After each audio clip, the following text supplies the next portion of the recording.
Chapter 1631. The large-scale rescue operation had been very powerful. In addition to the Allied army of cultivators, there were also some big-shot cultivators hiding behind the scenes. For example, Li Xian and Zhang Ziden. To put it bluntly, both Li Xian and Zhang Ziden felt that they were at least somewhat responsible for this incident. If they had handled things more decisively, with just the two of them, they might have been able to directly find Madame Phoenix's nest and flatten this madwoman's base. They wouldn't have had to trouble Miss Lotus Sun to do it herself. Li Xian and Zhang Ziden were well aware of the relationship between Lotus Sun and Wang Ling, and thus felt deeply ashamed. Looking at all the evidence, the thousand-faced man they were after was definitely connected to this young Madame Phoenix. In other words, this young Madame Phoenix wasn't as simple as she looked. For a technique like the Thousand Faces aberration, where even the faces they saw were different, the strength of the person behind it must be unfathomable. If one were to use this as a basis for inference, then there would be two results in front of them. First, there was an ancient powerhouse working under Madame Feng Chu. The second was that the person with the thousand-faced divine ability was Madame Phoenix herself. This Lu Renfeng is just an earth cultivator. Which ancient person would take a liking to her? Unless she was hit by a meteorite and lost her memory, there's no way she would be influenced by an ordinary earth cultivator like her, Zhang Ziden said as he sipped on his iced latte in the Daybuk Cafe. The ancient person he mentioned was an abbreviation for an ancient expert. It was also a term that Zhang Ziden had recently picked up from the internet. Nowadays, it seemed very popular among young people to sum up a certain type of person as XX person.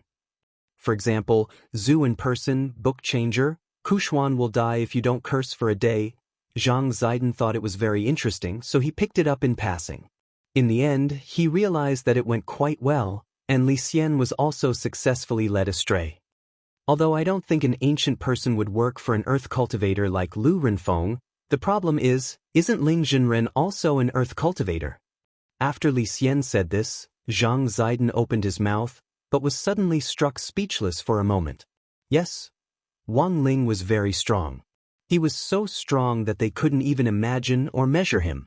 But Wang Ling was indeed a genuine earthling. Furthermore, they were born from two earthlings who hadn't even reached the foundation establishment stage. This was something they didn't really believe in. It was not until Wang Wan was born that Li Xian and Zhang Ziqin completely accepted the fact. Who would have thought that a little girl who had just been born on Earth would be as strong as a monster? She could hang them up and beat up two ancestor-level experts. In that case, even if the probability is low, it's not completely impossible, right? Zhang Zi snickered. In comparison, the fact that he, Lu Renfeng, and the thousand-faced man were the same person became much weaker after their discussion. If she, Lu Renfeng, was a primordial immortal, she would definitely not be interested in the arcane realms on Earth, even if Earth has been upgraded. Zhang Zi snickered. There are many factors in the formation of a secret realm. To put it simply, it's like a jar of old wine. The older it was, the more valuable the mystic realm would be. In the boundless Milky Way, there are countless secret realms that have not been explored for a long time. How could the secret realms on Earth be worth their attention? I agree. Li Xian nodded and said, Lu Renfeng only explored the secret realms for money. Her vision is still not as good as that of the primordial immortal. In the end, we are in different realms. Back then, I was also seeking money, but I had my reasons. Zhang Zi snickered at this time. Why do you say that, Brother Ziqin? Money is evil. I just take these sins into my own hands and bear them silently. Zhang Zi sighed. If I don't go to hell, who will? Li Xian. About 2 minutes later, Zhang Zi snickered, finished the last mouthful of coffee in his hand and immediately got up. Let's go, Brother Li Xian. Let's put an end to it together. Okay, Li Xian said seriously, but how are we going to get in? This time, the Alliance Army has a unified command and a symbol of allies. We don't have anything. Isn't it inappropriate to go in like this? There's nothing inappropriate about it. Zhang Zi snickered suddenly. Aren't we just enthusiastic citizens passing by? So that was it. At this moment, Li Xian suddenly understood. While Li Xian and Zhang Ziqin were preparing to set off, in Songhai First Prison, the three-man mahjong team led by General Bai was also launching a new round of operations. Because this was a free opportunity to earn points. As long as they participated in the Alliance Army, they would earn points. Of course, if they could render meritorious service in this operation, they would earn extra points. All three of them had been sentenced to more than 1,000 years. Naturally, they wouldn't miss this opportunity to earn points to offset their sentences. Was that Miss Sun arrested? After General Bai told them the ins and outs of the matter, the three-man team felt that it was inconceivable. They had only heard about it from the prison guards and knew that there was a large-scale Allied army operation in Songhai City. They had thought it was just a drill, but now that they were in General Bai's car, they understood why on earth this large-scale Allied army was here. To tell the truth, the three people in the mahjong team were a little taken aback. Do the three of you have any impression of Lu Renfeng? General Bai asked at that moment.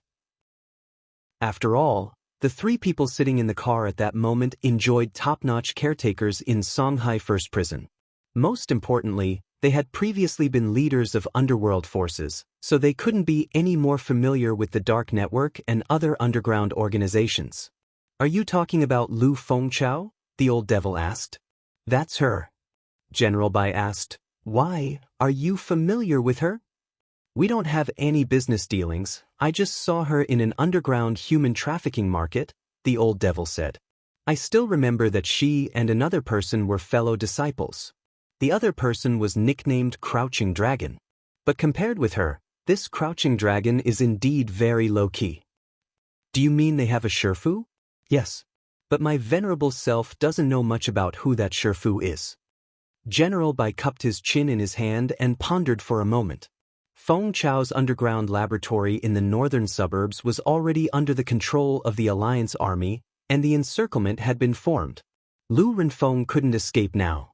Apart from capturing her alive, the higher-ups had instructed them to collect as much evidence as possible. Now that they had set out a little too late, it wouldn't be advantageous for them to intervene head-on. Thus, when General Bai heard this, he suddenly felt that he and the mahjong trio might be able to think differently. Do you know where this underground human trafficking market is? He asked at that moment, raising his head. These people are all cunning. Even if I give them the address, they might have already changed it, the old devil said. If there's no one there, wouldn't it be a wasted trip? There are always clues, General Bai said. You've done a great service. The old devil immediately replied, in Winter City. Winter City? Master of Immortal Mansion Qing Yu was blank. Back then, the entrance to his Immortal Mansion had been in Winter City. Come to think of it, that was where his dream had begun. Chapter 1632. Now, people from all sides set off in different directions. Some surrounded the place, some built momentum, and some collected evidence. There were actually quite a few enthusiastic citizen groups like Zhang Zizi and Li Xian. They didn't do it for fame, but for the light of righteousness, and only wanted to contribute that light and warmth in their hearts. Of course, the vast majority of them were Grey Church disciples. After all, their leader had been abducted. How could they not save him? Of course, most of the Grey Church disciples were still students and didn't have the ability to stop the rescue, but they could still stop a large-scale attack on public opinion online. For a time, a lot of dirt on Lu Renfeng was exposed online. There had always been a lot of rumors about Madame Phoenix, but in the online environment, many things were half true and half false, and no one would really believe them. But sometimes, as long as public opinion was focused, it didn't matter if it was true or not, it would become true. The passers-by were labeled as old fence-sitters.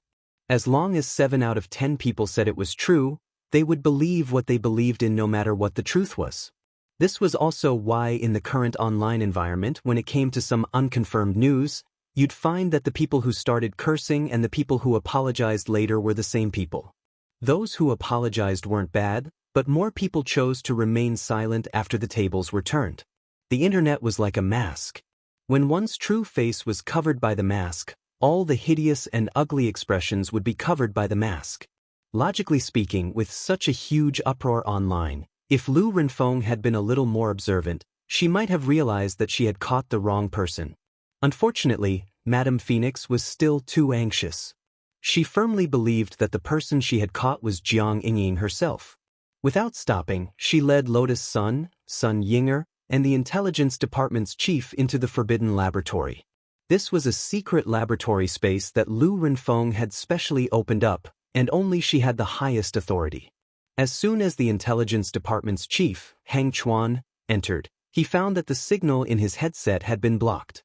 He didn't know that the internal intelligence department of the laboratory was currently in chaos. In Hang Chuan's absence, the intelligence department was a group of dragons without a leader, and they couldn't directly break into the forbidden laboratory to tell Lu Renfeng the truth. The internet says that we caught the wrong person? Wrong person? No way. Zhang San has never failed before, so how could Jiang Yingying and Lotus Sun not tell the difference? Look at the news online.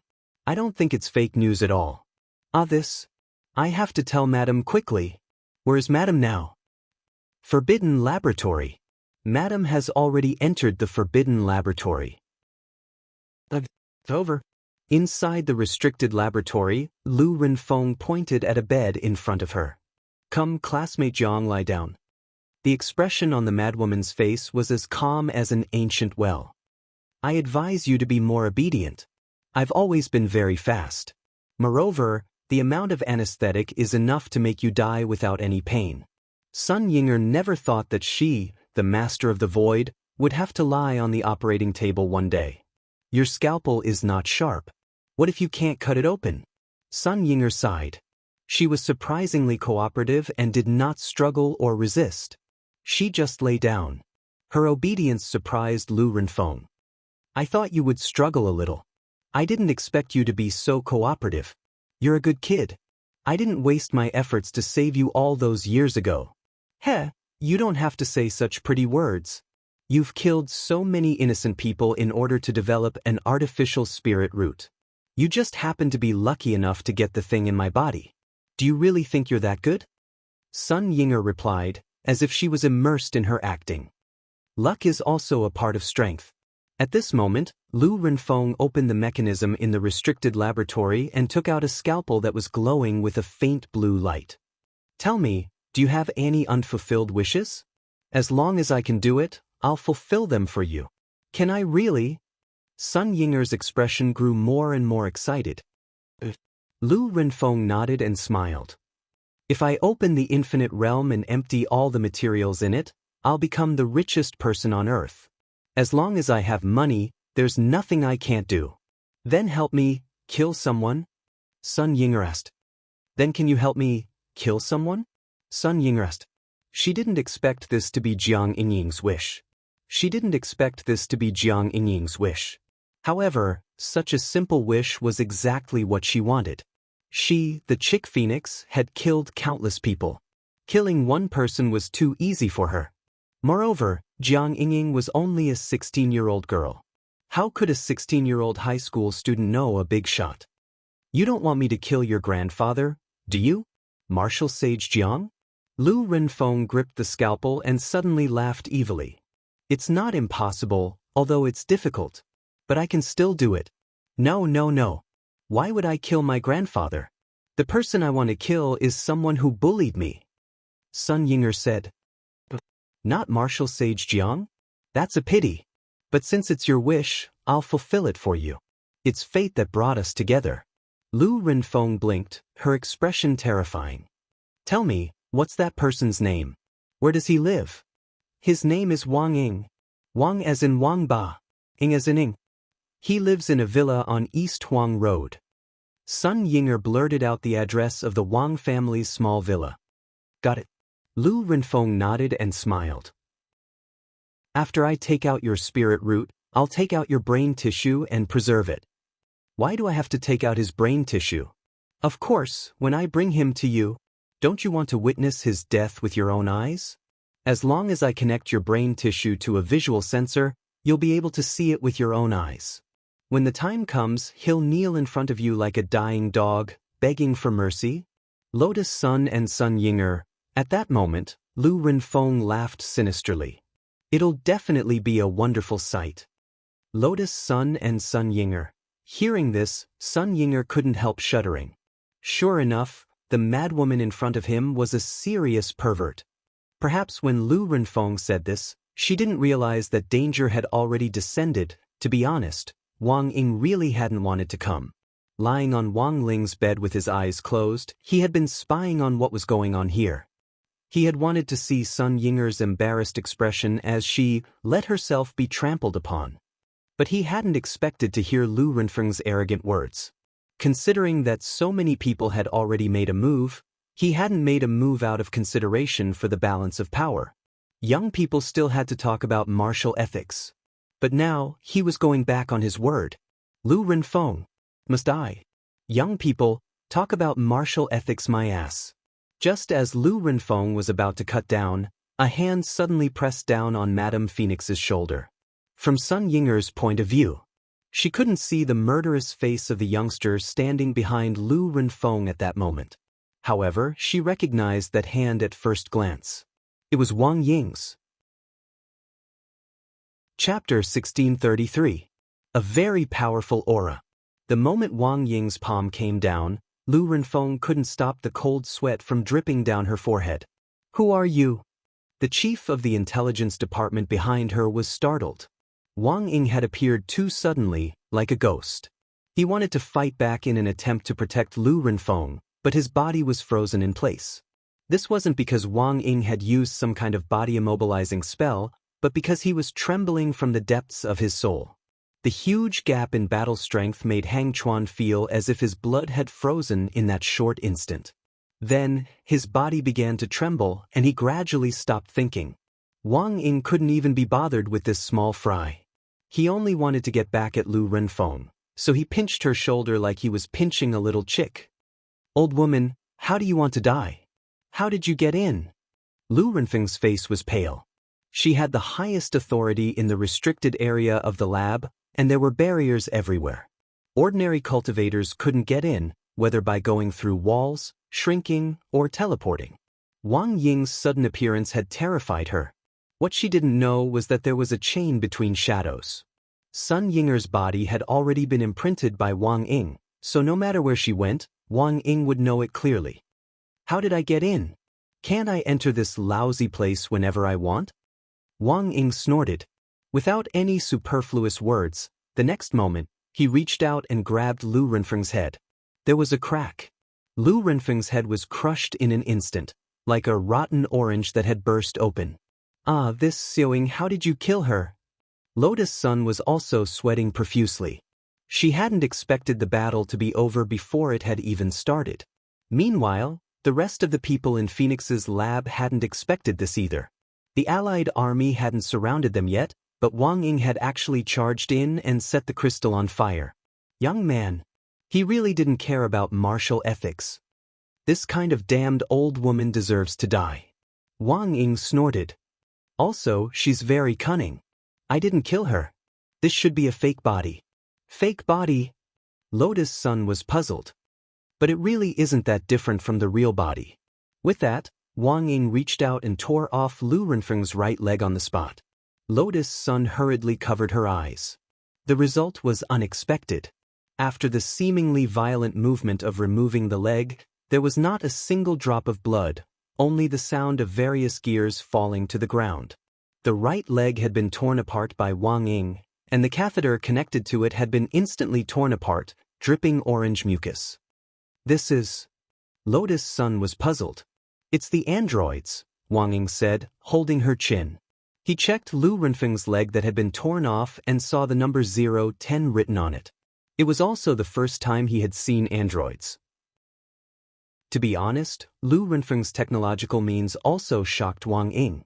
If he hadn't reached out and touched Lu Renfeng's body, he wouldn't have thought that this Lu Renfeng was fake. Based on her aura alone, number 010 Lu Renfeng was no different from an ordinary human. This was different from the head of State 001 humanoid combat robot that Wang Ming was developing. The combat robot was made up of all kinds of spare parts. It was a pure mechanical type magic treasure. No matter how realistic its appearance was, it could still be seen at a glance. But Lu Renfeng's android technology had the technical ability to pass off the fake as the real thing. Sun Yinger got up from the operating table timidly. She didn't care about what was happening at all, but was afraid of Wang Ying. Her conversation with Lu Renfeng just now was in fact a way to kill with a borrowed knife. She had initially just wanted to test whether Wang Ying was spying on them. It was just that she hadn't expected this man to actually show up after this test. Don't hit me, oh, Sun Yinger shrank back in fear. Wang Ying's lips curled up, and he strode forward to pinch the girl's cheek with one hand. Heh, I'll deal with you later. After saying that, he abruptly lowered his head and swiftly planted a kiss on the girl's soft lips. Sun Yinger's mind went blank with this kiss. At the same time, the person whose mind went blank with Sun Yinger was none other than Lotus Sunday. She felt as if her head had been struck by an earth-shattering blow, and she suddenly felt as if she had been struck by a violent blow. Young people nowadays weren't just unethical in martial arts. They were also unethical in kissing. When she quickly came back to her senses, her cheeks were red. The main thing was that Sun Yinger and Wang Ying were very similar to her, and Wang Ying's overbearing kiss gave Lotus Sun the illusion that it was Wang Ling kissing her for a brief moment. Her cheeks instantly turned red, and she felt as if a fire had been lit on her face, which instantly burned all the way to her ears. This Lu Renfeng is fake. And now, our first task is to ferret out the real one. It was still Wang Ying who broke the silence first. Looking at her burning face, he couldn't help laughing. Hey Miss Sun, don't think so much. It's better to act than to be moved, and you won't be able to wait. It's better for you to take the initiative and directly kiss him. How can I do that? Lotus Sun's face turned even redder. Do I need to get permission to like someone? Wang Ying laughed. Think about it yourself. Lotus Sun. To be honest, it wasn't that Lotus Sun hadn't thought about taking the initiative to kiss Prince Ling, but she had always felt that it would be too difficult. Kissing was all about the atmosphere. As long as the atmosphere was right, it would naturally come. If she just pounced on him and bit him, she would definitely be labeled a crazy girl. In fact, Lotus Sun was mainly worried that Wang Ling would hate her. It hadn't been easy for her to get closer to Wang Ling, and she didn't want her excessive and unnecessary actions to cause their relationship to drift apart again. Kissing, especially kissing Wang Ling. Of course, this was what she had been looking forward to all along. But there were times when everything went according to plan. In particular, Jean Deng had reminded her that patience was the key to dealing with Wang Ling. She didn't know what would happen if she became impatient. Lotus Sun didn't even dare think about the consequences of that, because she knew that she couldn't bear it at all. She liked that person, but in the end, they couldn't even be friends. At that moment, a piercing alarm suddenly rang out throughout the restricted laboratory. Wang Ying judged that this was the alarm response after Lu Renfeng number 010 had been crushed. Less than 10 seconds after the alarm went off, all the hidden mechanisms in the entire restricted laboratory were activated. A whole bunch of new Lu Renfeng were pushed out of the capsule. Chapter 1634. A large number of Lu Renfeng cyborgs poured out from every corner of the forbidden laboratory. As if they had been prepared beforehand, they appeared in the corridors and filled them up like sardines, like a subway during the morning rush hour. Wang Ying raised an arm and grabbed a Lu Renfeng's throat from a distance, then gently squeezed her hand. In an instant, the heads of these cyborgs rolled to the ground like watermelons. Then, these dead cyborgs were quickly replaced by new cyborgs. They had the same faces as Lu Renfeng, but they didn't have the slightest emotion. Seeing their companions fall to the ground, the surviving cyborgs around them would pick up the broken parts and throw them into the recycling tunnels of the forbidden laboratory. Wang Ying didn't know how many doppelgangers the real Lu Renfeng had created for herself, but judging from the wave after wave, there were definitely tens of thousands of them. Sun Yinger, how many did this crazy woman create for herself? Wang Ying, it seems that this woman has an emergency plan. It's possible that she wants to open the door to the infinite secret realm from the front. But I heard earlier that it won't be easy to open the entrance to this secret realm. It requires a large amount of spirit energy, Lotus Sun said. Indeed, there aren't many people who can open the entrance to this secret realm on their own. At that moment, Wang Ying thought of something. But it's different if there are many of them. I think it's better to report this to Battle Sect as soon as possible. Let's not get involved in what happens next. Let's just wait for things to end smoothly. He was Wang Ling's shadow, and their minds were connected. Just before he said this, he also knew at the same time that it was the truth. That man was finally ready to make his move. Wang Ying's appearance was a huge surprise for Lu Renfeng. She hadn't expected to be stopped by a youngster who had suddenly appeared just as she was about to open the infinite secret realm. But fortunately, she still had an emergency plan. As long as her original body wasn't found, she hadn't lost this battle yet. In Shou Chang's private laboratory, several cyborgs Lu Renfeng were in complete control.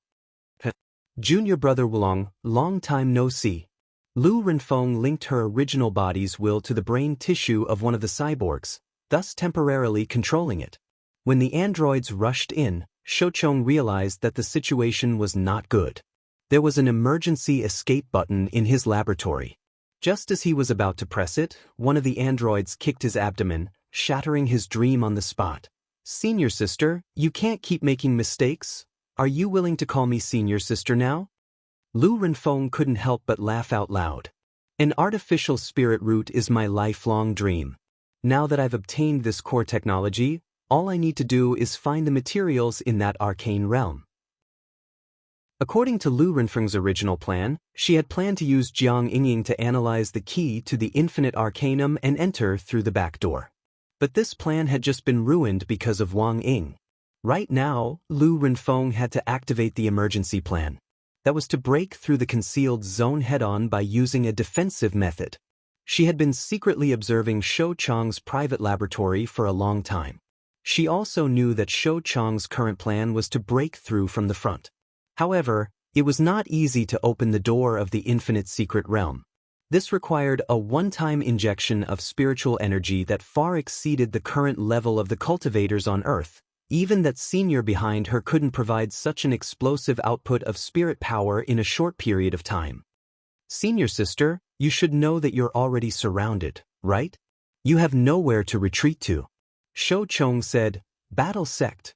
And those sky-level sect leaders have already surrounded your laboratory so tightly that not even a drop of water can trickle through.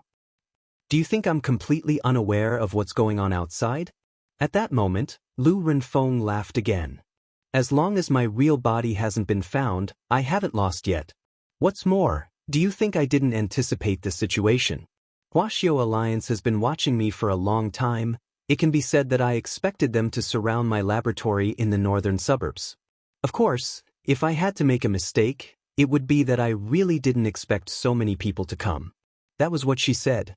But in fact, she was still suppressing a lot of anger in her heart.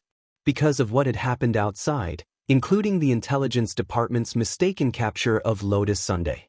She only found out about it after her mental link with number 010 Lu Renfeng had been severed because of Wang Ying. If it hadn't been for Wang Ying, she might still be in the dark. Who knew what this bunch of good-for-nothings in the intelligence department were doing? They could even capture a little girl by mistake. As for the large numbers of the Cultivator Alliance army surrounding the northern suburbs, Lu Renfeng was indeed surprised. But she wasn't flustered at all. Instead, there was a look of excitement on her face that made Shou Chong feel extremely uneasy. It doesn't matter if there are more people. The more people there are, the better it is for me. Lu Renfeng's second plan was to take advantage of Huaxiao Alliance's encirclement and suppression to use these cultivators' spirit power to forcibly break through the main entrance to the Infinity Secret Realm. But the second plan actually had its risks. If Huaxiao Alliance didn't send enough people, even if she had a way to squeeze these cultivators dry of their spirit power, it might not be enough to pry open the door to the Infinity Secret Realm. But now, she felt that the situation was different. Hundreds of thousands of the Cultivator Alliance army were now surrounding Phoenix Sun's laboratory in the northern suburbs. The ordinary cultivators who had come as reinforcements were at the Golden Core stage at the very least. Not to mention the sky-level sect leaders who were in the circle. Senior sister, don't tell me you want to. At that moment, Shou Chang's expression changed dramatically as he finally realized what on earth Lu Renfeng was up to. Lu Renfeng continued to cover her mouth and chuckle through the android. The heavens are truly on my side. In order to rescue that Miss Lotus Sun, they had actually sent so many people without thinking. If the final result of this battle was to go for wool and come home shorn, I think this Huaxiao Alliance's prestige will be swept away. At that moment, in the BattleSec's command center, all the members of the Alliance army participating in this battle had turned into dense red dots on the satellite map on a huge screen. From a commander's point of view, Cone had never commanded such a rich battle in his previous 8 lifetimes. But for such a large number of Alliance soldiers to be placed in his hands alone was a test of his ability to withstand pressure and command. He looked at the blinking light markers on the map and frowned slightly. Dao Monarch, I think something's wrong. Our Alliance army has already formed a dumpling encirclement, but Lu Renfeng's side isn't putting up the slightest resistance. I can't help but feel that there's some kind of conspiracy behind this. As expected of the senior monarch's chosen one. Crispy Noodles Dao Monarch smiled, looking relaxed and content. Dao Monarch has already discovered it? Cone was speechless.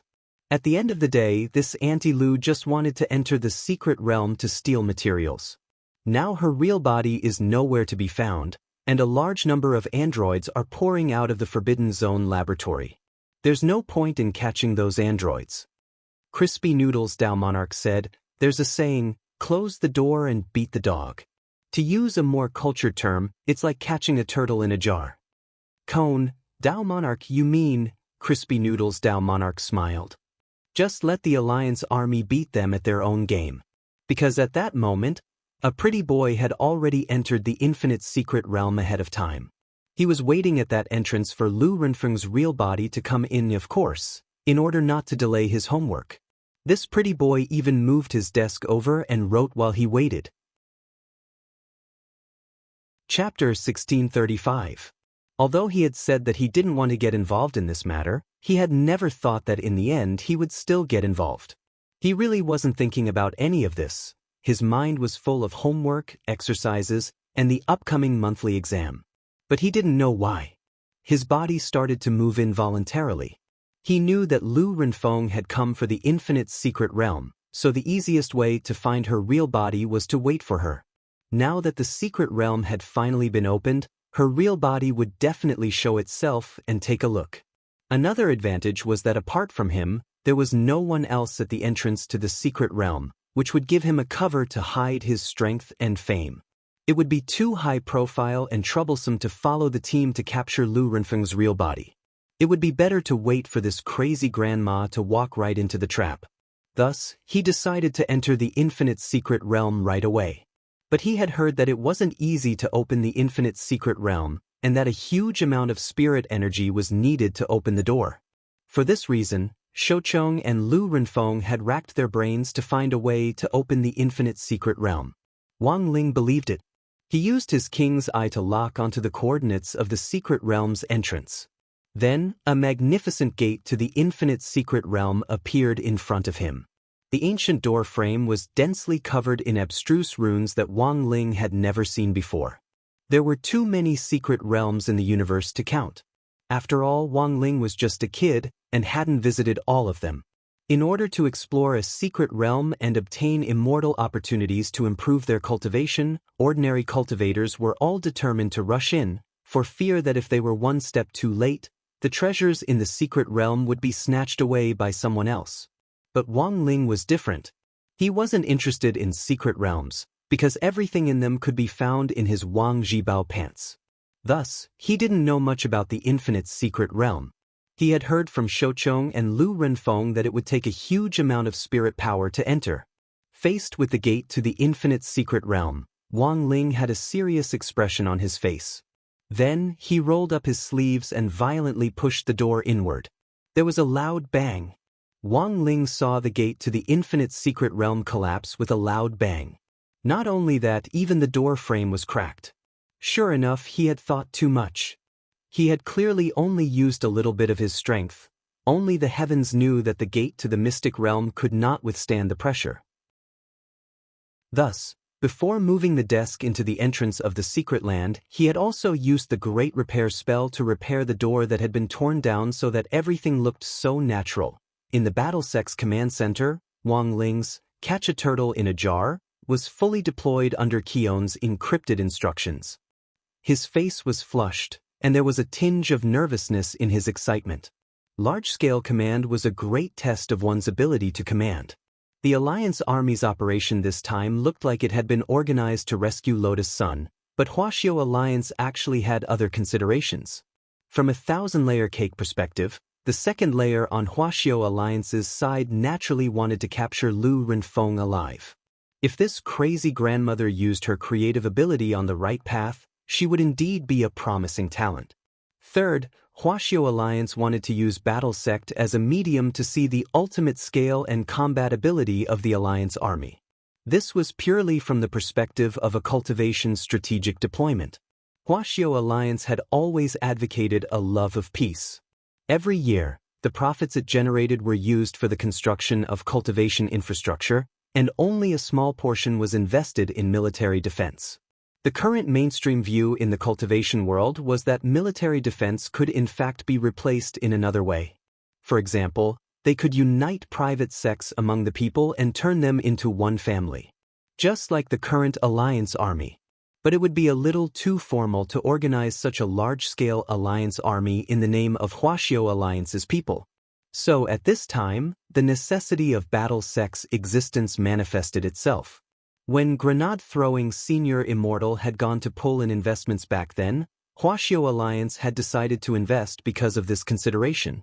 The sky-level sects had joined together to block the development of the earth-level and black-level sects below them. This kind of behavior was very detrimental to the operation and development of private sections. Thus, at this time, a super sect that could surpass sky level was needed to set an example and form an unshakable force in all aspects. In the end, it would become a hemp rope that would tightly link the other sects together. Thus, the overall planning and coordination of sects in the cultivation world was also a subject of study. Of course, for a sect to develop, it definitely wouldn't be enough to rely on funds alone. It also needed a certain amount of talent. Take the Alliance Army this time, for example. Through this small-scale Alliance Army battle, the secret mission that Cowan and Crispy Noodles had received was to unearth cultivators who could be used in the cultivation world. Most of these talents were still buried, and their current value could only be discovered by Bolu. Once Cowan and Crispy Noodles' Dao Monarch locked onto a candidate, they would only record it down first. Next, it was up to the sect's Ministry of Commerce to communicate and negotiate the transfer of disciples between sections. Nowadays, BattleSect was rich and overbearing. In theory, as long as they had enough money, there was no one they couldn't negotiate with. Has Mr. Cowan discovered any outstanding seedlings? Crispy Noodles' Dao Monarch asked as he looked at the screen in front of him in front of the command platform. No, not for the time being. Cowan shook his head. Looking at the few cameras that were switching now, it didn't seem like he had taken a fancy to anyone at first glance. The cultivators in the Alliance Army were generally relatively young, and their average realm was at the Golden Core stage. The Golden Core stage actually didn't seem like much of a trick. The most important thing was that although the northern suburb laboratory had been surrounded, the attack order hadn't been issued yet. Without a fight, it was very hard to determine the value of these cultivators. What do you think, Crispy Noodles' Dao Monarch? Cowan asked at that moment. I found one. Crispy Noodles' Dao Monarch's gaze fell on a young cultivator on the screen. After that, the system's smart tracking system directly focused on this person and scanned him accurately. Very quickly, this young cultivator's name appeared on the screen on the right. Heavenly Spring Sect, Li Huaxian, Heavenly Spring Sect? Cowan frowned. This sect's ranking was pretty low, because it was just a black-level sect. The attack order hasn't been issued yet, and it's very bad for one's mentality. Look at this person, he's neither arrogant nor impetuous, and his face is always indifferent. This state of mind is already very rare, Crispy Noodles' Dao Monarch said. Of course, his words were pure nonsense. Given his eyesight, he could pretty much see through these cultivators with one sweep of his eyes. As Wang Ling's real clone, Crispy Noodles had a natural ability to read people. But this ability couldn't be explained clearly. So he had to find a reason to explain it. In the cultivation world, the most illusory reason was state of mind. At first, it sounded very mysterious, but it also seemed to make some sense. It was like the horoscope and psychological tests on the market. This was also known as the Barnum effect. Chapter 1636. The strategic reserve of talents was something that every sect would do, and the key was whether the two sides of the transaction valued talents enough. There were times when some small sects would let go of a big fish for the sake of temporary benefits. Li Huaxian was a talent personally handpicked by Crispy Noodles Dao Monarch, so Qion naturally wasn't worried about him in all aspects. However, compared to the other sects, it was not an easy task for the battle sect to poach them. How could a super sect possibly take a fancy to a disciple from a profound sect? If we were to poach him too openly, we would only alert the enemy and tell them that this Li Huaxian is a rare talent and that our war sect is definitely going to have him. This way, Li Huaxian's value would be raised to an extremely high level in a short period of time, and in the end, it would put the war sect in a passive situation. Have you thought about the matter of poaching people, Immortal? I don't think it's easy, Kun said as he stared at Li Huaxian on the screen. Little Silver, Crispy Noodles Dao Monarch said bluntly. Little Silver? Team Leaderine? Actually, Qion didn't know much about Little Silver. He hadn't been in the battle sect for a long time, so he didn't know many of the sect's elders and disciples. But he did know this team leader Een. This was a member of the war sect's core team, and he was in charge of the matters regarding the spirit beast group. Furthermore, he knew that this leader Een had been living at grenade-throwing senior Immortal's place the entire time before Battle Sect had its own Spirit Beast Peak. Even now, after the completion of the Spirit Beast Peak, it was said that this mysterious and unfathomable team leader Een still liked to stay at his old place. Leader Een, can he do it? He always seems very aloof. Kun didn't know Little Silver well, so Crispy Noodles couldn't help laughing when he heard this. Little Silver, aloof? Of course, that did not exist. In the entire battle sect, apart from Ling Jinren, was there anyone more lively and adorable than Little Silver? Crispy Noodles Dao Monarch admitted that he didn't. The natural affinity of a holy beast was the key to Little Silver's negotiation. Moreover, as the leader of the Spirit Beast group, most of the time he went to other sects, he would be aiming for the Spirit Beast exchange. Basically, it was very difficult for people to think that he was here to poach people. Well, perfected monarch, of course you have your own considerations. Just watch the show, said Crispy Noodles Dao Monarch. He counted with his fingers and stared at the screen in front of him. It should be about time. Lu Renfeng would probably be tempted. The underground passageways of Phoenix's laboratory extended in all directions. Lu Renfeng's original purpose in designing this was to establish an encrypted passageway into the underground, and it was also out of consideration for the layout of Plan Number 2. These underground tunnels extended for a very long distance. At this moment, all the android Lu Renfeng came out in full force, each carrying a spirit stone and an array flag. Both Li Xian and Zhang Ziden cast invisibility spells on themselves and looked down from the sky. He could clearly see the layout of the androids after Lu Renfeng passed through various secret passages. The outermost layer of this secret passage was a very standard circle. Without even looking, one could tell that it was an array disk. It was just that Lu Renfeng would not be able to set up such a large array formation with her own strength. Energy formation of all illumination? Li Xian carefully observed the layout and details of the formation, and soon associated it with the origin of this formation. This was a spirit-gathering formation that could absorb the spirit energy of all the cultivators inside it, and was divided into two types: voluntary contribution and forced extraction. If a cultivator standing inside the formation voluntarily contributed, he only needed to raise his hands above his head. But Lu Renfeng obviously wouldn't do that. In order to open the infinite secret realm, she could only force extraction. Looks like it's confirmed. Zhang Ziden said, this Lu Renfeng really has an ancient brother behind her, but I don't know who this brother is. I remember that the energy formation of all illumination was developed by the heartless ancestor, and it said that he only passed it on to his disciples. But the heartless ancestor himself is now locked up in the corpse-wrapping painting. The corners of Li Xian's mouth twitched, and he said rather helplessly, "And that guy used to say every day that he wanted to take a disciple, but so far I've never heard who his disciple is." Speaking of the heartless ancestor, he was also an all-powerful powerhouse in ancient times. But unfortunately, the heartless ancestor had a small problem, and that was that he was very stingy. There was a banquet where the heartless ancestor invited everyone, including Dao ancestor Wang. In order to save money, he bought a lot of fake wine from a wine merchant and only let Dao ancestor Wang drink the real wine. In the end, Dao ancestor Wang's wine gourd was somehow switched at the banquet. Then, there were only 5 sounds of dun, dun, dun, dun, and the gourd of fake wine was drunk by Dao ancestor Wang. And then, there was no, and then, Dao ancestor Wang, who had drunk the fake wine, put the heartless ancestor and the wine merchant into the corpse-wrapping painting on the spot. Looking back at that period of history, Li Xian couldn't help but sigh. Why did you provoke such a good person? At this moment, there was a sudden exclamation on the battlefield in the northern suburbs, which had been silent for a long time. What's this? Some cultivators noticed that something was wrong, and the expressions on the faces of those sky-level sect masters all looked terrified. It's a big formation. A big formation that can cover the northern suburbs. What? How could Lu Renfeng have the ability to set up such a big formation?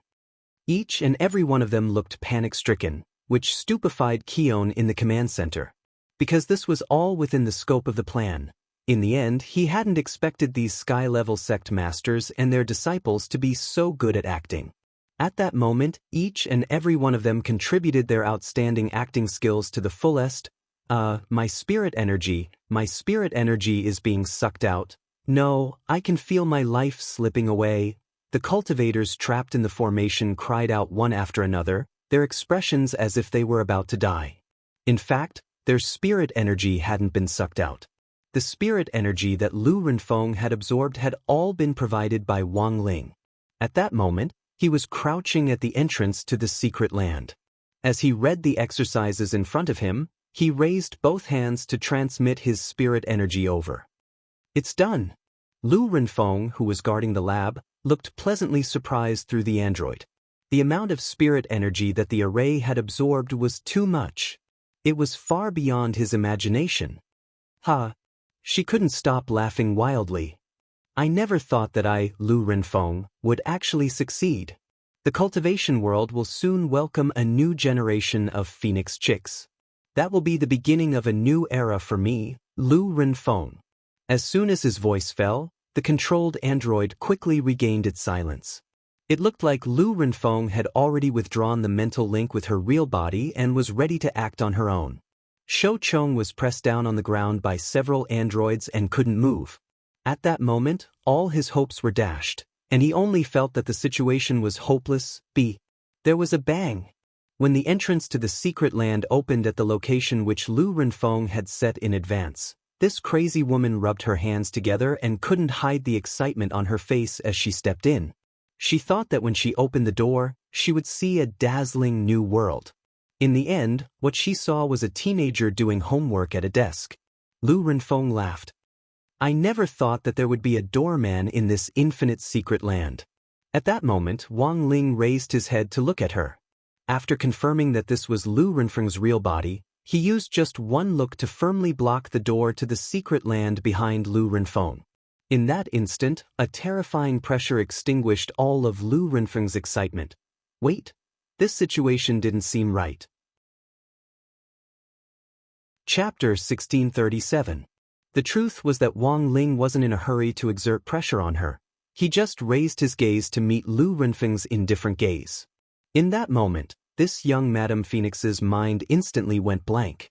She was so shocked that she couldn't speak. She didn't understand what was happening in front of her. She felt as if she had stepped into an abyss the moment she stepped into the mystic realm. She was clearly being stared at by a young man who looked like a high school student. How could she, Madame Phoenix, feel fear? Lu Renfeng couldn't believe what she was seeing. She had chased after the infinite mystic realm for far too long. Now that she had finally made it in, her path was blocked by a young man. Lu Renfeng could not accept this fact no matter what. I will never kill those boys who are good-looking. Lu Renfeng stared at the pressure and said. As she spoke, she deliberately avoided Wang Ling's gaze. That was the only way she could be a little more normal. Although at this moment, her body was still trembling uncontrollably. Wang Ling could see that Lu Renfeng actually had a backup plan. As a well-known underground scientist both at home and abroad, Madame Phoenix definitely wasn't unprepared for the fact that she dared to appear in her true form. Battle Sect and Huaxiao Alliance's request was to capture Lu Renfeng alive, so Wang Ling naturally had to be careful not to go overboard. If he killed her, it wouldn't be easy to clean up the mess. Thus, Wang Ling continued to stare at Lu Renfeng, intending to watch the ants dance and see what on earth Lu Renfeng would perform next. Child, I only need the materials in this mystic realm. With these materials and my skills, I can become the richest person in the world. At this moment, Lu Renfeng's tone changed, and she actually began to walk the gentle path. If you don't stop me, I can guarantee you a luxurious life for the rest of your life. You look young, so there should be a lot of things you want to buy, right? If possible, Lu Renfeng also hoped that they wouldn't start a fight here. She didn't know Wang Ling's background, nor did she know how he had come to this infinite secret realm. But one thing was certain, Wang Ling was very young. On Lu Renfeng, there was an AI intelligent analysis system in her body. While Lu Renfeng and Wang Ling were talking, she had already scanned Wang Ling's face and found the corresponding answer from the big data in the National Treasury. Although he did not know why the photo was a bunch of mosaics, however, the information indeed showed that the young man in front of him was only at the foundation establishment stage. Of course, Lu Renfeng was well aware that Wang Ling was probably hiding his true realm. Otherwise, why would he make her feel so oppressed? How interesting. He's just a 16-year-old boy, but he actually has the battle prowess of a soul formation cultivator? After the initial panic, Lu Renfeng, who had obtained the data, revealed a hint of excitement in her heart. A 16-year-old youth with the combat power of a soul formation cultivator, if this matter were to be spread, it would definitely cause an uproar in the world. However, she was not prepared to reveal this matter. Instead, he came up with a new plan. If she could trick Wang Ling, or defeat him here, Wang Ling wouldn't be able to escape. Then, she would cut open Wang Ling's stomach and take out his spirit root for research. Finally, she would use the core technology of artificial spirit root to replicate it. Then, soon, she would have an army of soul formation stage cultivators in her hands. The more Lu Renfeng thought about it, the more excited she became. The corners of her mouth couldn't help but curl up crazily. Therefore, after a short period of consideration, she changed her previous offensive strategy and decided to use the temptation of benefits to see if she could make a breakthrough. Because after her AI analysis, she was sure that Wang Ling was indeed only 16 years old. Although there were countless elixirs and magic treasures for beauty enhancement in the cultivation world nowadays, the rising sun chi that belonged to a young man couldn't be deceived. The older a cultivator was, the less rising sun chi they had. This was a special way of distinguishing between young cultivators. Even though he was a genius at the soul formation stage, he was only 16 years old in the end. She felt that given Wang Ling's state of mind, he might not be able to withstand the temptation of this colorful world. Child, I'm old enough to be your grandmother, so I really don't want to fight you. With you. Lu Renfeng smiled and said, you should have a lot of things you want to buy, right? No matter what kind of magic treasure or luxury goods you like, as long as you like them, I can buy them for you. Apart from these, real estate, cars, toys, beautiful women, if you're willing to cooperate with me, you can choose whatever you want.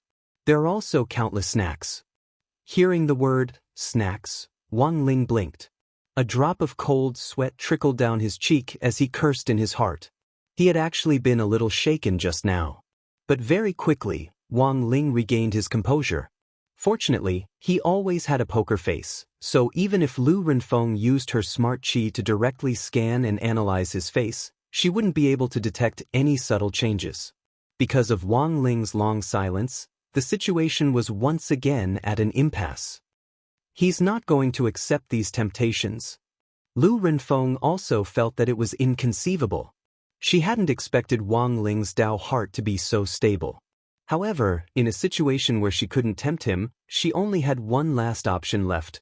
Lu Renfeng didn't know where on earth Wang Ling had come from. But if a mere soul formation cultivator wanted to stop her, he was looking down on her. The young Madame Phoenix? Too much. Since negotiations have failed, Grandma has no other choice. You're my grandson, so Grandma will try to be as gentle as possible when I make a move. Wang Ling. While she was speaking, Lu Renfeng stretched out her hand, and a light condensed in her palm. Wang Ling noticed that Lu Renfeng had a special ring on her finger. This was a spatial magic treasure that used space-folding techniques. Unlike those storage rings, this ring could transfer items from a designated space to another space through a folding technique.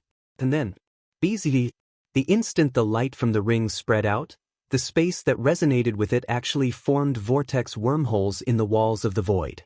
In a short period of time, countless mechanical crawlers poured out of the wormholes.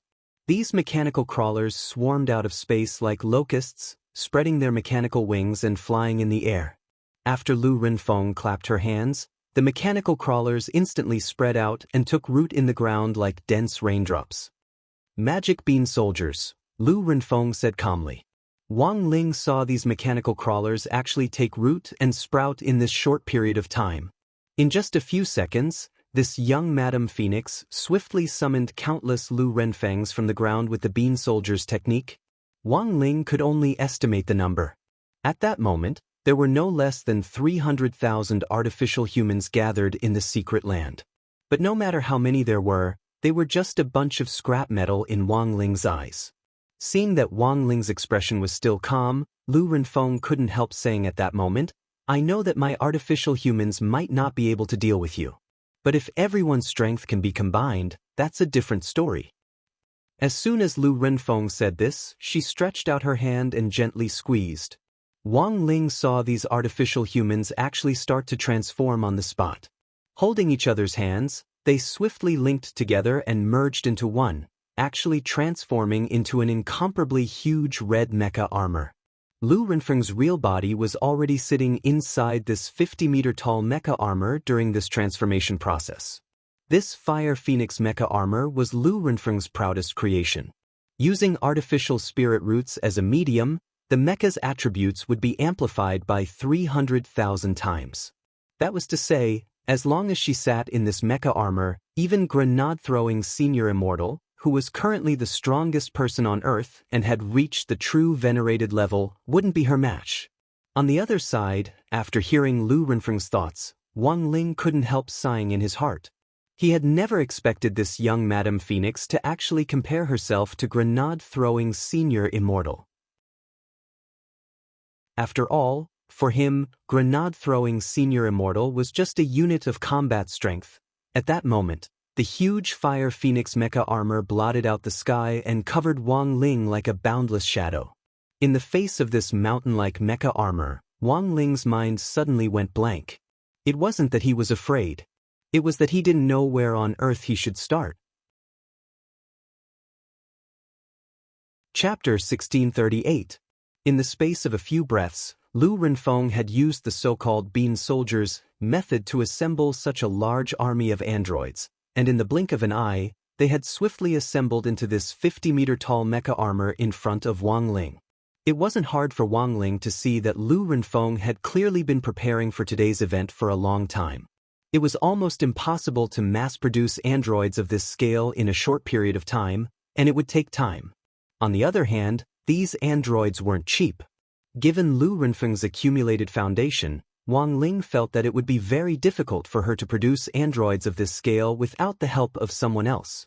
This was a woman who was afraid of poverty. Her words were filled with the evil flavor of capitalism. Wang Ling could see that Lu Renfeng wanted to use this to turn things around. With the almost inexhaustible resources in Infinite Secret Realm, she would be able to build her own army of androids, and then vigorously develop an industrial chain for artificial spirit roots, which would go down in the annals of modern cultivation history. At that moment, Wang Ling sighed silently in his heart. It was a pity that this young Madame Phoenix had run into him. It was one thing for her to make some money, but Wang Ling didn't quite understand why some people just had to provoke him. In the air, Lu Renfeng's real body was linked to the Fire Phoenix Mecha Armor's spiritual will. She didn't need to use any buttons to control it, she just needed to place both hands on the special psychic pilot seat, and she could control it as one. The massive Fire Phoenix Mecha Armor was a little more agile than Wang Ling had imagined. In the sky above the primeval forest of Infinite Secret Realm, the melodious sound of a subwoofer cannon came from the Fire Phoenix Mecha Armor. Rather than calling it a song, it would be more accurate to call it a low and deep phoenix cry. Then, two projectile blades more than 10 meters wide popped out from the back of the Mecha Armor's arms. Accompanied by the subwoofer cannon's song, the fiery red projectile blades were covered in a layer of red spirit light. This was a combination spell that combined sound waves with a magical effect, and was similar to the roar of some spirit beasts before a battle. At this particular frequency, apart from being able to produce a magical effect, it could also affect things around the battlefield. Lu Renfeng wanted to capture Wang Ling alive, which was why she had used this method. Under certain conditions, a phoenix cry of this particular frequency could induce hallucinations. Furthermore, she had already rearranged the frequency of the phoenix cry based on Wang Ling's current realm. He was sure that this was a sound wave that could suppress a soul formation cultivator. But in the face of such a powerful sound wave, Wang Ling's expression didn't change at all. He's not affected at all? Lu Renfeng was astonished.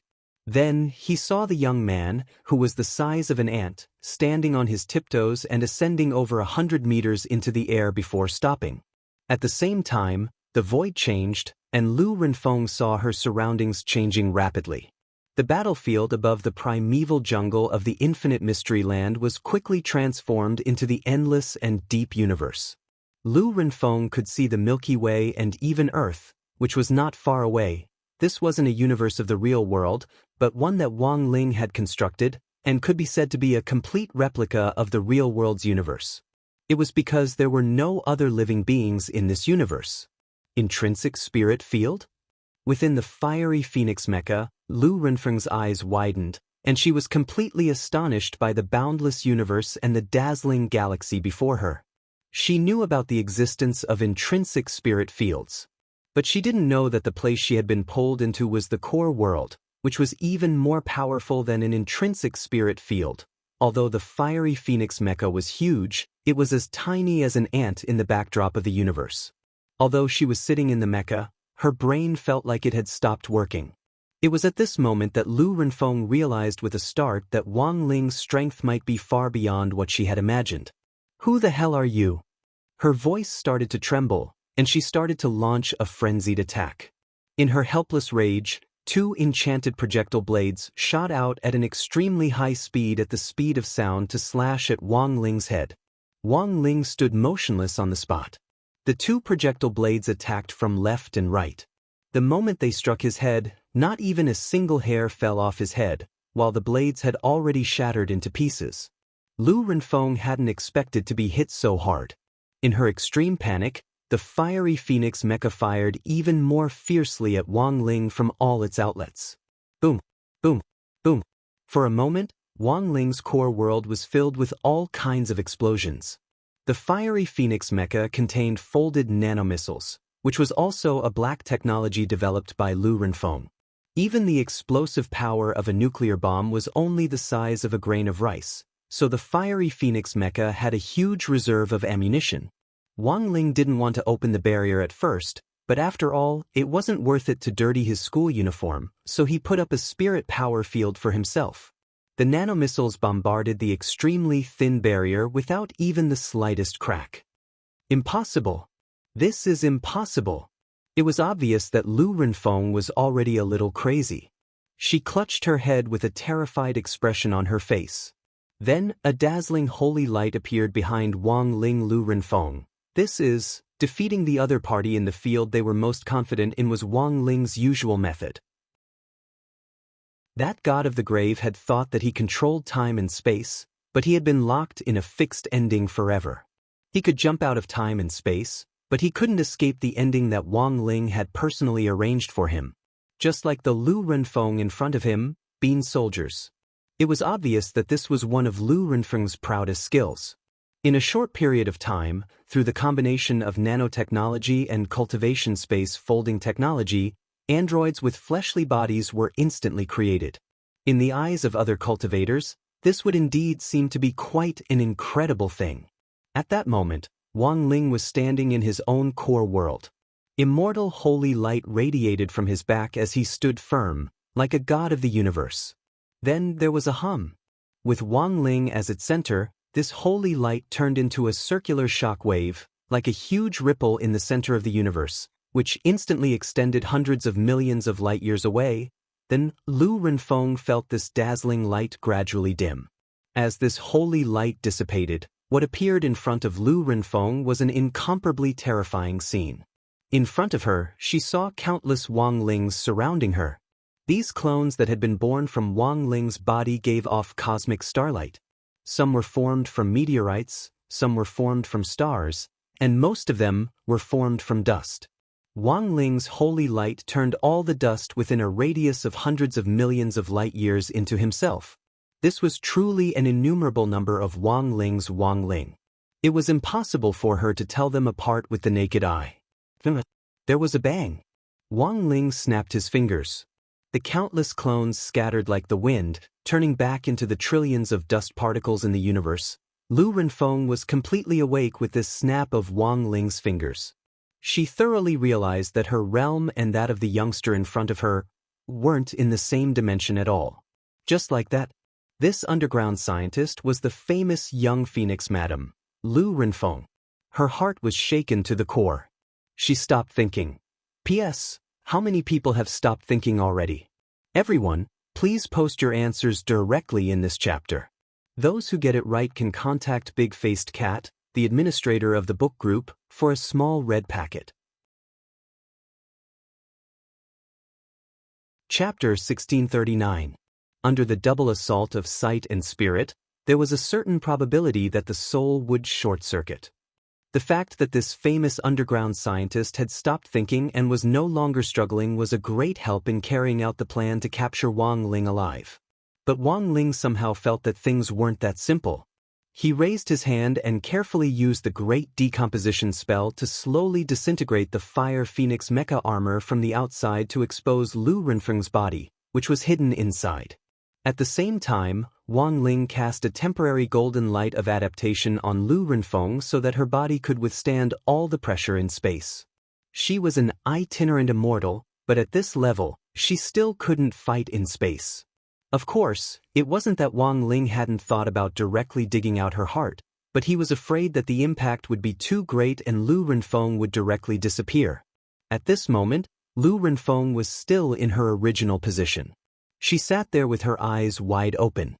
Her expression was frozen in fear, and she looked like she had been petrified. Then, Wang Ling had directly summoned Audiobook here. As expected of Shifu.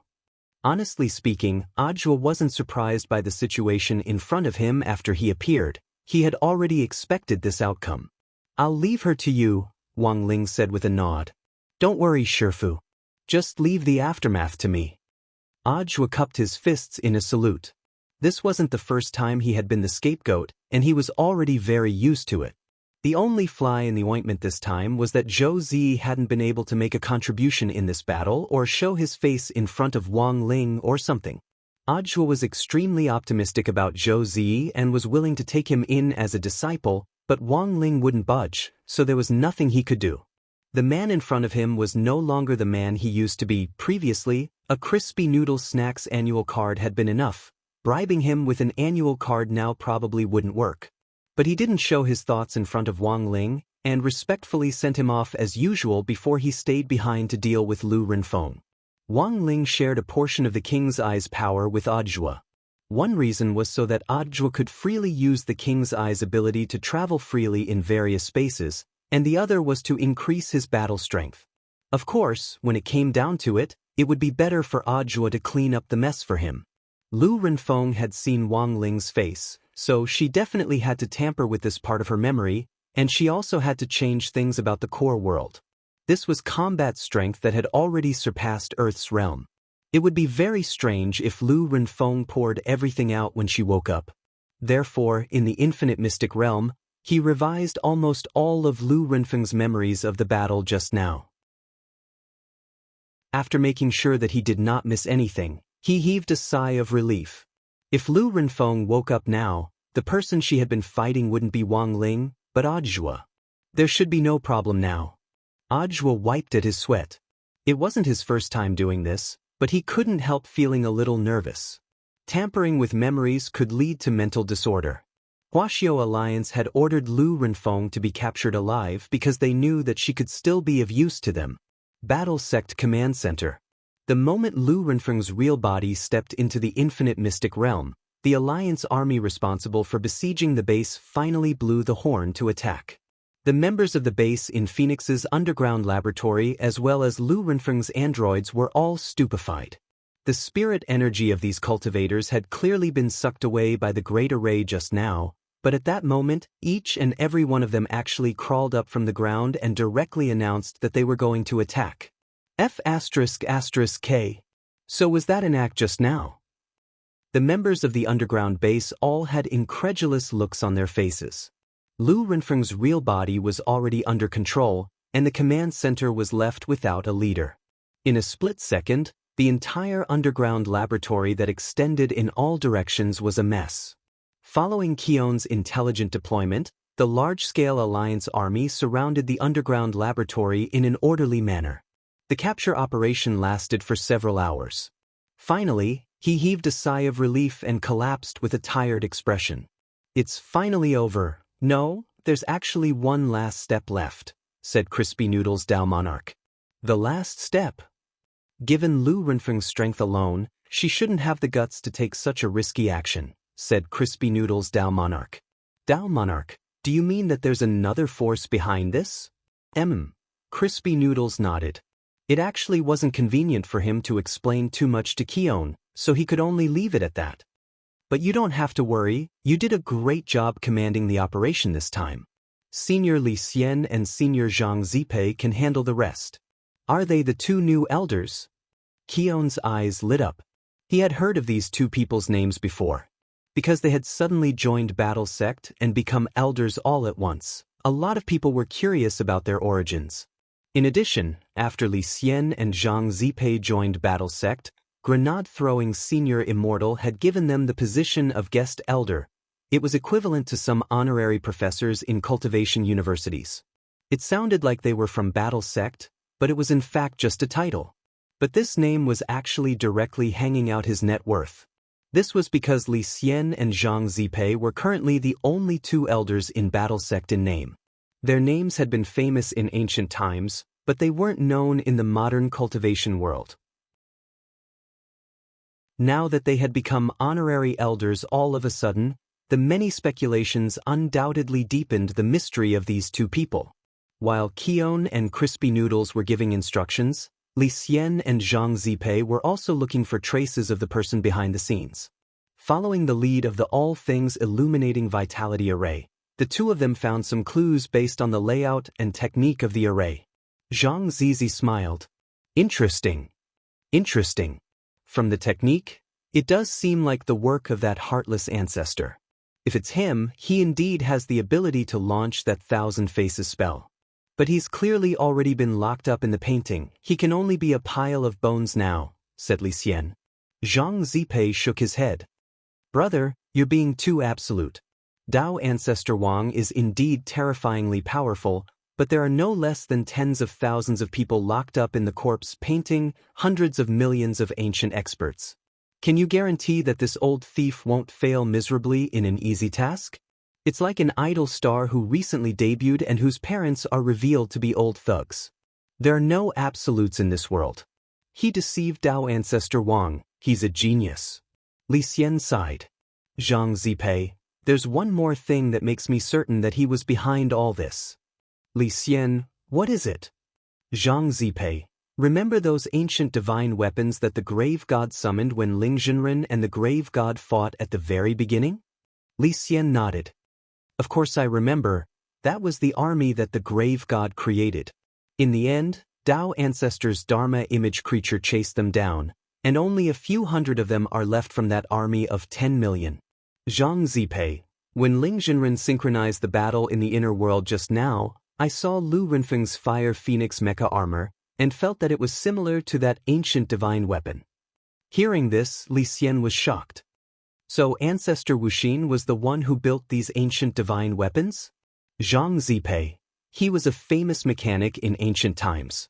Because all the parts on his body could be replaced, and his heart was also a mechanical heart, he got the nickname Wuxin.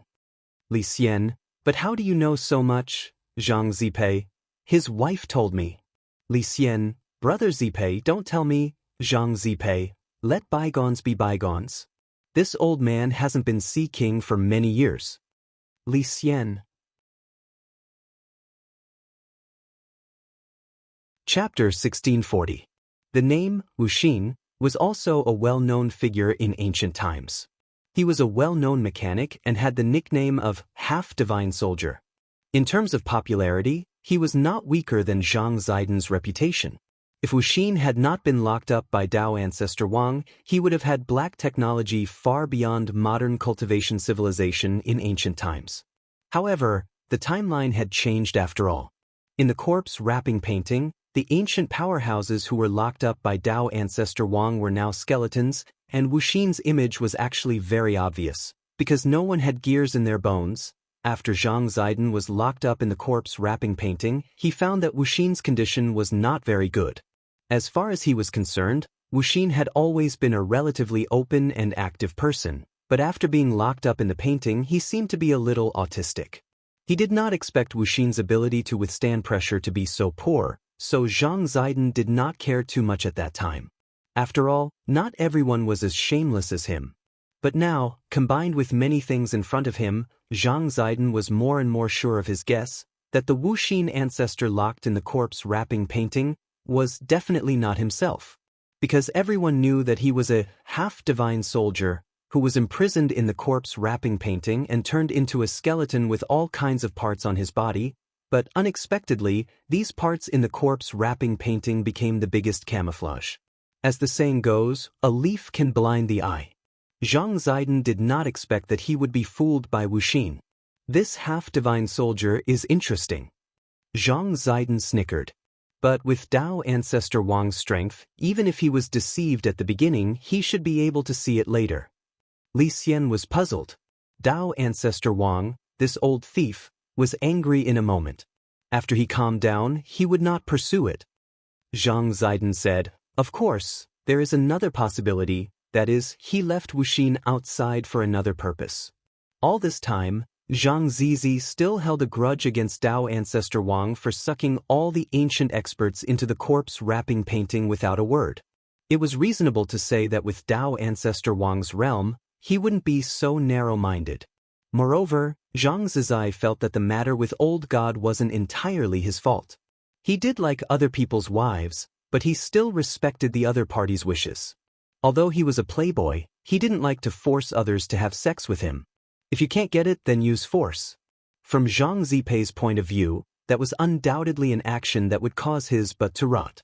It was true that he was dissatisfied with Tao Ancestor Wang until now, but this string of actions of Tao Ancestor Wang caused Zhang Ziqin to have no choice but to suspect that perhaps all of this was a trap. Moreover, only that man had the ability to set up a trap.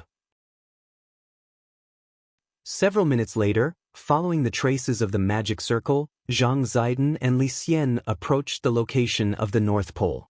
When they arrived at a certain coordinate, Li Xian suddenly stretched out his hand and pulled Zhang Zipei back. "Brother Zipei, be careful." "I know. There's a void Dharma realm here." Zhang Zipei stood with his hands clasped behind his back, floating in the void with Li Xian. This was another technique that had been passed down from the ancient times. The essence of the void Dharma realm was in fact a smokescreen, and people with low realms wouldn't be able to sense it so easily. That was to say, someone had set up this barrier in the North Pole and was trying to secretly do something inside. Thus, It was very likely that the entire North Pole had already been transformed, and the vast expanse of icebergs and snow had probably long since been reduced to nothingness. Should we go take a look? Li Xian said with a frown. The space inside the Void Dharma realm was completely independent and isolated from the outside world. Once the two of them went in and fell into a trap, they might not be able to return. Li Xian was still hesitant. After all, he and Zhang Ziden were carrying out a mission together. If they failed because they were too rash, some of his points would be deducted, and the loss outweighed the gain. I've already reported our location to Mr. Zhua. If we can't get out, he'll think of another way. To Li Xian's surprise, Zhang Ziden, who had always been very reckless, was exceptionally cautious at this moment. Since Brother Ziden has said so, let's go in and take a look. Do you think the Heartless Patriarch is inside? Most likely, Zhang Ziden said. It had been a long time since they had arrived on Earth, and the ancient experts were relatively more reclusive. If the Heartless Patriarch had come to Earth from ancient times, he would have chosen this North Pole long ago and taken root here. But this was just Zhang Ziden's guess. Lu Renfeng's incident had been nothing more than a trivial matter to Zhang Ziden. He hadn't expected it to actually involve ancient times, which instantly piqued Zhang Ziden's interest. There were too many mysteries left, and he and Li Xian could only solve them one by one. Was the ancient brother who had set up the array the Heartless Patriarch, who was known as a half-step divine weapon? And what was the Heartless Patriarch's purpose in taking Lu Renfeng as his disciple? These things could only be found out after they stepped into the Void Dharma realm. When Li Xian and Zhang Zizi both stretched out their hands and touched the boundary of the illusory world of nothingness, the two figures instantly disappeared along with a spurt of mist submerging into it. Zhang Ziden and Li Xian were greatly shocked by the scene in front of them. Because what they saw in the Void Dharma realm was a completely different scene. It was a city built of steel and concrete, shining with all kinds of neon lights, and countless mechanical flying objects hovering in the air in an orderly manner. It was actually another world inside the Void Dharma realm. Li Xian and Zhang Ziden were stupefied and completely speechless. Because the scene in front of them was too cyberpunk, and very much like the online game they had seen Wei Ji play a few days ago. They had just arrived in modern cultivation society and had yet to fully adapt to it. This technology city in front of them, which looked like it had been built completely ahead of time, instantly left them dumbfounded once again. Meanwhile, on the other side, Audiobook received a report from Zhang Ziden. The Void Dharma realm? Although Zhang Ziden and Li Xian were already on the move, Audiobook felt that this was a good opportunity to make a contribution. Of course, it wasn't because he wanted to make a contribution, but mainly because he wanted to help Zhou Zi, given his current combat strength. Of course, it was mainly because he had the shared ability of the King's Eye. It wasn't a problem at all for him to do whatever he wanted. How is it? Can your legs move well? He asked as he looked at Zhou Zi. Zhou Zi's legs had grown very quickly because of the various nutritional supplements that Ryoko Kamiya and Lotus Sun had sent him. I feel like I can still grow a little taller, but it's no problem for me to move normally. Brother Zhua, Zhou Zi said. So, do you want to go out and cultivate with me? Audiobook smiled. But didn't we just resolve the matter with Lu Renfeng? It's not about Lu Renfeng, it's about something else, Audiobook said. And your performance on this mission may have something to do with whether or not you can become my disciple. Zhou Zi was instantly excited. I'm willing to go. But you have to stay close to me during the operation, Audiobook said. Understood. Zhou Zi bared his teeth. At that moment, this naive youngster still didn't know what he was about to see. Audiobook then quickly sent a text message to Lotus Sun to inform her of the matter. The general content was a copy and paste of what Zhang Ziden had said. That was, if he and Zhou Zi didn't come out of the world of nothingness, after a while, he would think of a way to rescue them. Done.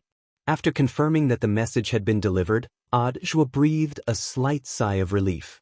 Then he took out 5 sets of long johns from the wardrobe and gave them to Zhou Zi.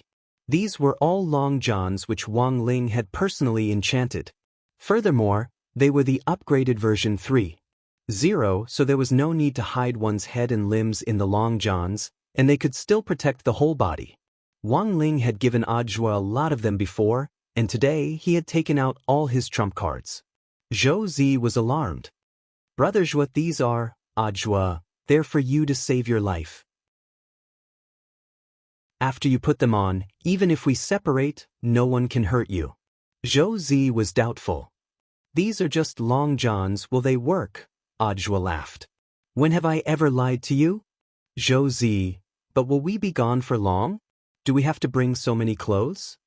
Ajua, "Who told you to change? Put them all on. It's like a nesting doll, understand?" Zhou Zi, at that moment, this naive youngster still didn't know that after putting on 5 enchanted layers of long johns, his armor value had already been raised to the maximum. Chapter 1641.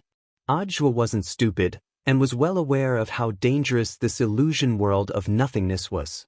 Zhang Zidi and Li Xianke were both ancient almighties, but even they weren't completely confident before entering, and had even left behind information in advance. It was obvious that this illusion world wasn't as simple as it seemed. There would definitely be danger. If he went by himself, he wouldn't have to worry about anything because of the shared power of the King's Eye. However, if he were to bring Zhou Zi along with Zhou Zi's strength, it would be no different from sending him to his death. However, after putting on 5 layers of version 3.0 long johns, everything had changed. So sometimes, it wasn't because he was afraid of pain that he activated all his defenses. It was also possible that he was wearing too many long johns. Ajua had already told Lotus Sun before setting off with Zhou Zi, but he hadn't revealed this to Kamiya Ryoko, because he didn't have any extra long johns in his inventory. The main thing was that it would be safer for one person to wear the 5 long johns, and it wouldn't be effective if they were worn separately. Most importantly, Kamiya Ryoko didn't like thick clothes, so he didn't tell her about bringing Zhou Zi to cultivate.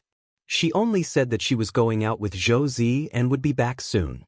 On the other side, Lotus Sun received a text message from Ajua. She actually had no intention of betraying Ajua, but the current situation was a little awkward, because Kamiya Ryoko just so happened to be next to her. Today, she had come to the villa where Kamiya Ryoko lived mainly to discuss buying Wang Ling a birthday present. December 26th. In other words, tomorrow. It was Wang Ling's birthday. Lotus Sun was struggling with what gift to give Wang Ling. In fact, it wasn't just Lotus Sun. The entire battle sect was secretly preparing for a birthday present. If it was just simple crispy noodle snacks, it probably wouldn't be enough to satisfy this crispy noodle maniac's expanding needs. Perhaps other people's gifts weren't so exquisite. But she, apart from the gift, she also wanted to use it to convey her feelings to Wang Ling once again. However, she knew his personality.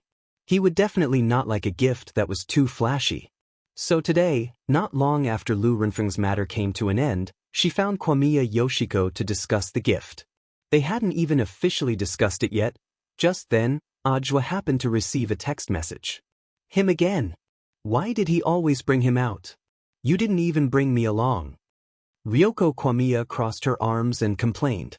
Lotus Sun hadn't expected Kamiya Ryoko's eyesight to be so good. She was clearly sitting across from her, and when she glanced at her screen, the text message was written backwards. How could she see it so clearly? "Yoshiko, your eyesight is so good, humph." If your Wang Ling were to send me a text message at this time, you would also be able to see it clearly, said Kamiya Ryoko. Sometimes, girls were more sensitive. This was in fact thanks to the fact that she had sent so many messages to Ajua that whenever the word Ajua appeared anywhere, even if it was written backwards, Ryoko would still be able to recognize it in a second. Ryoko Kamiya's words made Lotus Sun blush to her ears. "What do you mean by my royal order?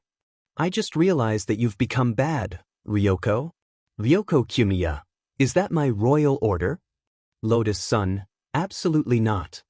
Ryoko Kamiya laughed. "I'm just kidding. Look at how nervous you are. I already have him." As she spoke, she stared at the phone screen. "But I still don't understand. Why is he so concerned about Zhou Zi? Isn't it just taking him in as a disciple?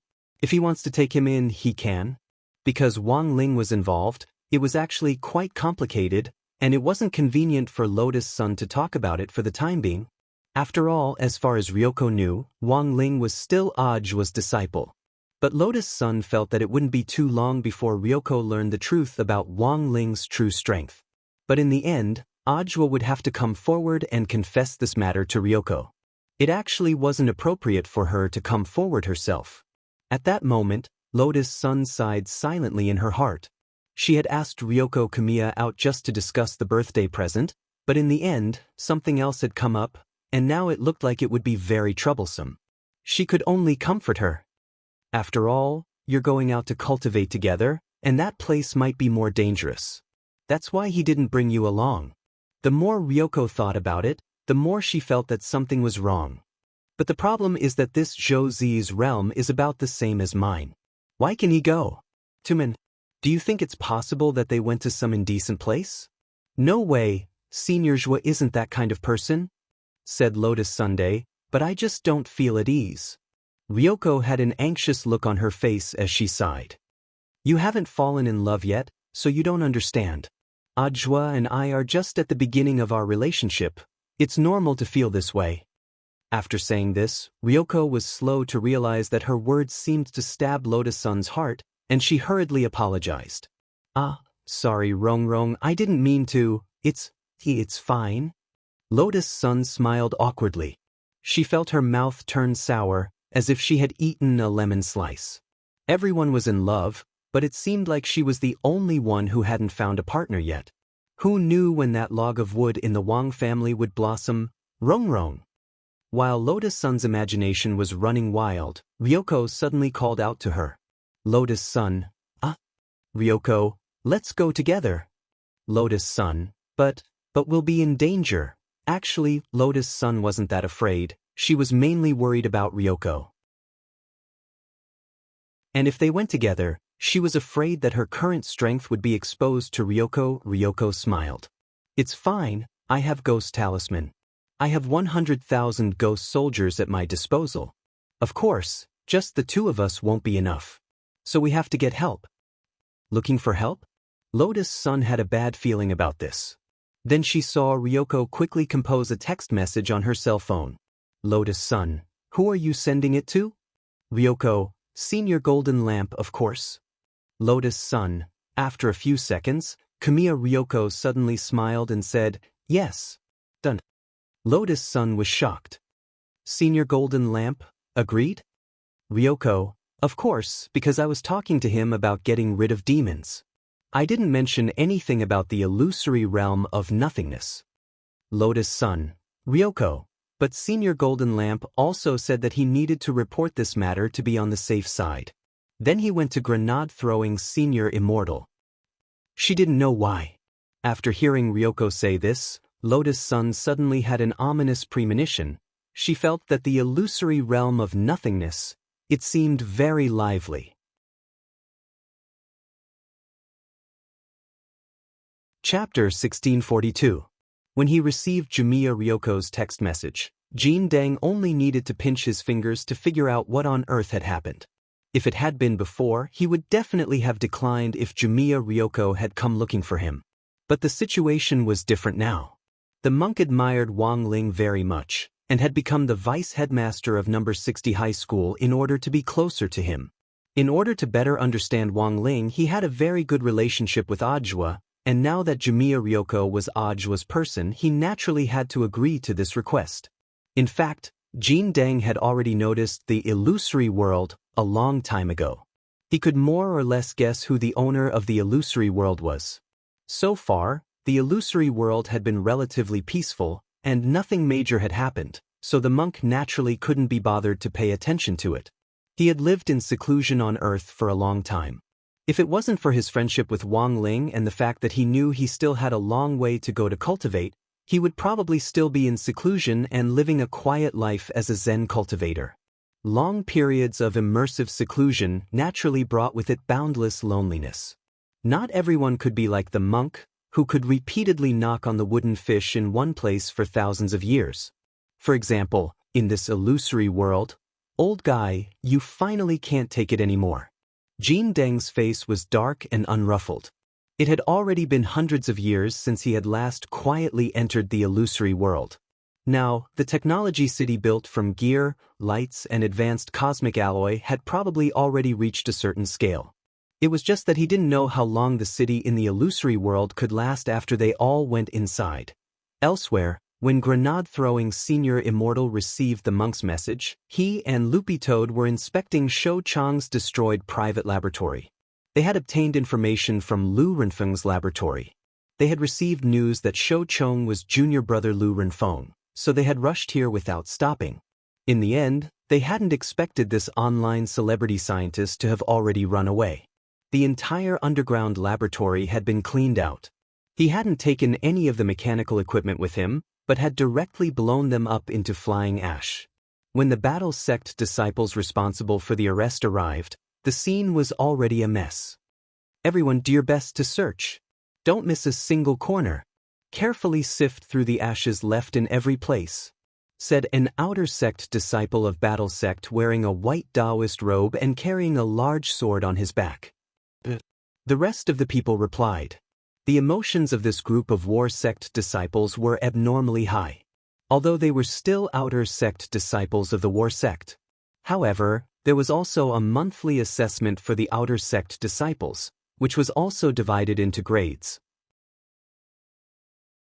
The disciple with the huge sword on his back was called Claudius. There were 9 copper coins embroidered on his Taoist robe, which proved that he was a level 9 outer sect disciple of the combat faction. According to the sect's reliable rules, as long as an outer sect disciple had 10 copper coins embroidered on them, they would be qualified to participate in the inner sect assessment. He didn't know if it was because grenade-throwing Senior Immortal was there in person. This great sword disciple also wanted to show the spirit of an outer sect disciple, so he repeated, "I can't hear you. Louder." The rest of the outer court disciples answered one after another. He has no energy at all. But I was already very loud. A disciple retorted in a low voice. In our battle sect, if a 9th-ranked disciple says he can't hear, then he can't hear. The great sword disciple said, "I'll say it again. Search every nook and cranny. Do you understand?" Ming. But, very good. Very spirited. Sect leader, the equipment in the lab has already been blown up and we can't find any relevant data. The only clue we have so far is that the composition of the ash on the wall is very similar to that of the androids. In addition, we haven't found any genetic evidence related to Shou Chang, a sect disciple reported. The composition of the androids? Grenade-throwing Senior Immortal thought for a bit, then snapped his fingers. If he was right, Lu Renfeng had probably sent a team of androids to look for Shou Chang earlier, and it was very likely that they had threatened him. Inferring from the timing, the explosion in the lab had happened after Lu Renfeng had been arrested. This was in fact an excellent opportunity for Shou Chang to escape. But there was one thing that grenade-throwing Senior Immortal didn't understand. Since Shou Chang and Lu Renfeng, this pair of fellow apprentice brother and sister, couldn't get along, it was impossible for them to work together. For Shou Chang, Lu Renfeng's arrest was probably something to be happy about. He had no reason to run away. But it wasn't impossible to catch Shou Chang now, which was why he had asked Loopy Toad for help. Although this king is good at tracking, you should be able to do it too, right? Loopy Toad said, "It's just that I haven't been on a mission with Brother Dog for a long time, and I kind of miss it." Grenade-throwing Senior Immortal smiled. This place was blown up very cleanly and has been specially treated. If it was a few months ago, given this king's strength, I'm afraid I wouldn't have been able to track him to this extent. But now I can, Loopy Toad said. Tracking sense was a dog's instinct to begin with. Although it had turned from a toad into a dog, it was now getting more and more used to its body. It looked at grenade-throwing Senior Immortal. "Did you take Shou Chang's personal belongings?" A battle sect disciple approached it of his own accord. "Elder Dog, we've already prepared everything according to sect leader's instructions. We found these things in the apartment under Shou Chang's name. I don't know if they'll be of any use." "These are enough," Loopy Toad said. "Also, don't call me Elder Dog, call me Mr. Second." It somehow felt that Elder Dog sounded like he was cursing. "All right, Elder Dog. Then what do you want, Mr. Second?" "We've collected tissues that have been stained with an unknown liquid, underwear that has been left in the washing machine but hasn't been washed yet and has an unknown yellow stain, a pair of socks that are no longer white and emit the smell of rotten salted fish and—" The disciple answered warmly, "Forget it, just bring this bag of things to me, no need to describe them." "All right, Mr. Second." Although Loopy Toad could already imagine how disgusting the things in the bag would be just by listening to the description, when it brought its nose closer, it actually felt like it had almost died from the poison. "Are all older, single, straight men so sloppy?" Loopy Toad was full of disdain. "Hi, it depends. This reminds me of Brother Little Silver," said grenade-throwing Senior Immortal. "Little Silver? What did he do this time?" "It's like this. Hasn't Brother Silver been obsessed with writing recently? Recently, he wrote a scene where the male and female leads kiss, and was shocked to realize that their first kiss was gone, while his was still there." Loopy Toad, this was indeed a sad story. After memorizing the indescribable smell in the bag, Loopy Toad's fur stood on end. "It's done. Now, we just need to set out and find him." "Yes, thank you, Brother Dog," said grenade-throwing Senior Immortal. "Even if he hides at the ends of the earth, this king will definitely find him." And so, about 10 minutes later, grenade-throwing Senior Immortal and Loopy Toad appeared at the edge of the illusory world's barrier.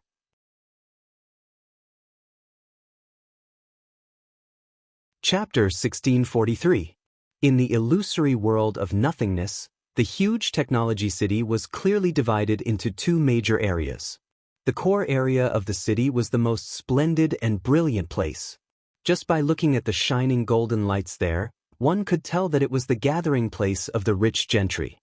As long as they had enough money, they could do whatever they wanted inside. When Li Xian and Zhang Zizi entered here, they were in the outermost block. The air of this block was filled with a faint smell of engine oil and flashing neon lights of various colors, which made people feel very unreal. The two used invisibility spells and secretly observed the people living in the illusory world of nothingness. Although they had not fully touched the core area, from the feeling of the outer layer, this illusory world of nothingness did indeed have its own independent civilization. At first glance, they knew that it was the work of the heartless ancestor. Because as far as the two of them could see, the people living here were all half-mechanized human cultivators. Even many shops that sold spiritual tools had all kinds of mechanical limbs and mechanical organ parts hanging in the shops. The only overlap with the real world was that the language was still universal. "You've created another world and declared yourself a king? This old guy thinks he's playing in Minecraft?" Zhang Zizi snickered. Then, in front of Li Xian, he removed one of his right legs and replaced it with a mechanical limb. "Li Xian?" Zhang Zizi said, "Don't just stand there, hurry up and remove it." "Li Xian, how do I remove it?" "Zhang Zizi, don't tell me you haven't learned the disintegration technique? Do you want me to teach you? At our level, don't we just casually remove and replace our eyeballs? Isn't it easy to remove a leg? There are only cyborgs here. If we move in public, we will definitely be suspected." Li Xian. Although Zhang Zizi's words sounded very reasonable, Li Xian really hadn't learned the disintegration technique. However, both of them were big shots at the immemorial level, and their strength was almost the same, so it was not difficult for them to learn a new spell. Zhang Ziyan secretly sighed, and had to pass the incantation of the body dissolution technique to Li Xian's mind step by step. Li Xian studied on the spot for more than 10 minutes before he roughly understood it. Then he removed one of his legs. He didn't expect that there was such a magical spell that could remove his limbs or organs. "How did you learn the disintegration technique?" Li Xian asked curiously. "Speaking of which, it was Old God who taught me." Zhang Zizi snickered. "You know, my ability is very strong. As a result, the old goddess couldn't stop thinking about me. So I took off an arm for her and let her use it herself." Li Xian, Zhang Zizi sighed and said, "Fortunately, this arm was taken back before I was locked in the painting by Dao Ancestor Wang. Otherwise, This right arm that has been with me for countless years might have turned into a fossil outside. Li Xian. After putting on the mechanical legs, Li Xian suddenly realized a very serious problem. He looked at Zhang Zipi. Brother Zipi, where did you get this mechanical leg? Zhang Zi secretly pointed to a shop selling mechanical limbs in front of them. I just went to the front for an inspection, so I came here. As soon as I realized that the currency here is different from the currency outside. That doesn't seem very good, Brother Zipi. You're now the anti-theft squad's consultant? But this is the illusory land of nothingness, so what? I don't care, I have to severely reprimand you for this. Ling Zhenren has repeatedly warned me. Li Xian said seriously and exaggeratedly. After all, he and Zhang Zipi had been the first to be released from the corpse picture by Wang Ling, and he had been promoted to captain, so it was his duty to supervise Zhang Zipi's activities in the modern world. It would be an exaggeration to say that Wang Ling had repeatedly warned him, because those who were familiar with him knew that he usually spoke no more than 15 words. But putting that aside, the act of stealing was definitely not right. This was a problem that had to be corrected. It was the same even in the illusory land of nothingness. Fine, can I think of a way to buy it? Zhang Zipi was helpless, but he could only comply with Li Xian's stubbornness. There was nothing he could do, because he was also afraid of Wang Ling. That's fine, but you're not allowed to steal money, said Li Xian.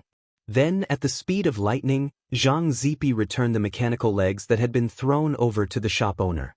He then directly led Li Xian over and chose to buy the 2 mechanical legs that he had just put back. How much for these 2? The shop owner, who looked like he weighed more than 100 jin, was wild with joy at the sudden big business. He rubbed his iron hands together and beamed. You 2 sound like foreigners? What? Xenophobic? Zhang Zipi raised his eyebrows. Not at all, this shop has always been about the customer first. The shop owner smiled. The 2 mechanical legs that this gentleman has taken a fancy to are new arrivals, model Beppel 12 Pro Taige. Is it the latest model from the core area? Zhang Zipi asked. Sir, you must be joking.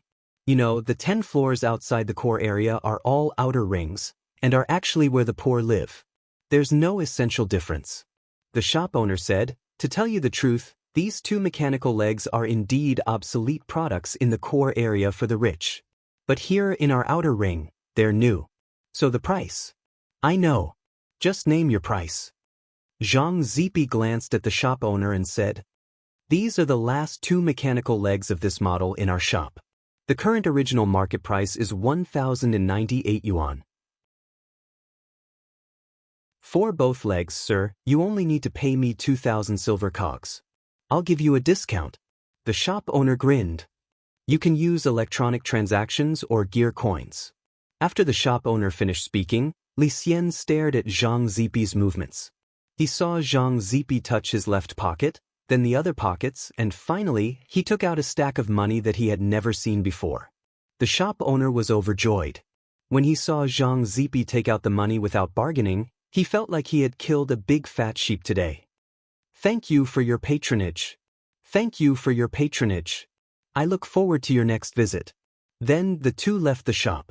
They found a dark corner and replaced the mechanical legs. Li Xian frowned deeply, still confused. Brother Zipi, where did you get the money from? Zhang Zipi snickered. I don't have money. Of course, it's from the shop owner. Li Xian said, why did you steal his money again? Give it back. Zhang Zipi snickered. Didn't I already give it back? Li Xian said, but our mechanical legs. Zhang Zipi said, what's wrong with the mechanical legs? Aren't these mechanical legs bought with money? I didn't steal them. Look at the shop owner's happy face. He's looking forward to our next visit. Hearing this, Li Xian opened his mouth wide. This genius logic made him speechless for a while.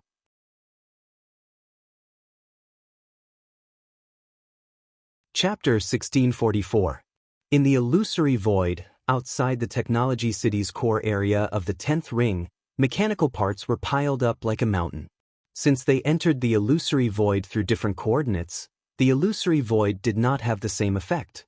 When Zhua and Zhou Zi passed through the outer barrier, they directly appeared in their current position.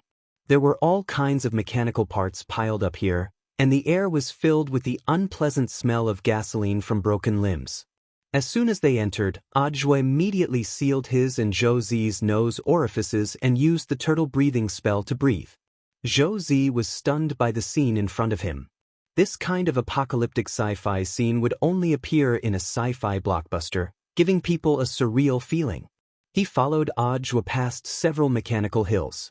Suddenly, a mechanical hand reached out from the gap and grabbed Zhouzi's trousers. The strength of the stump was not great, but it happened so suddenly that Zhouzi staggered. In comparison, Audiobook was indeed unperturbed, because he knew very well that nothing here could hurt him. Zhouzi blushed. "Brothers, I'm sorry, you probably haven't gone out to cultivate since you lost your legs, so it's inevitable that you lack some experience. A long time ago, when I went to the secret land with the seniors to cultivate, I was just as frightened." Audiobook smiled.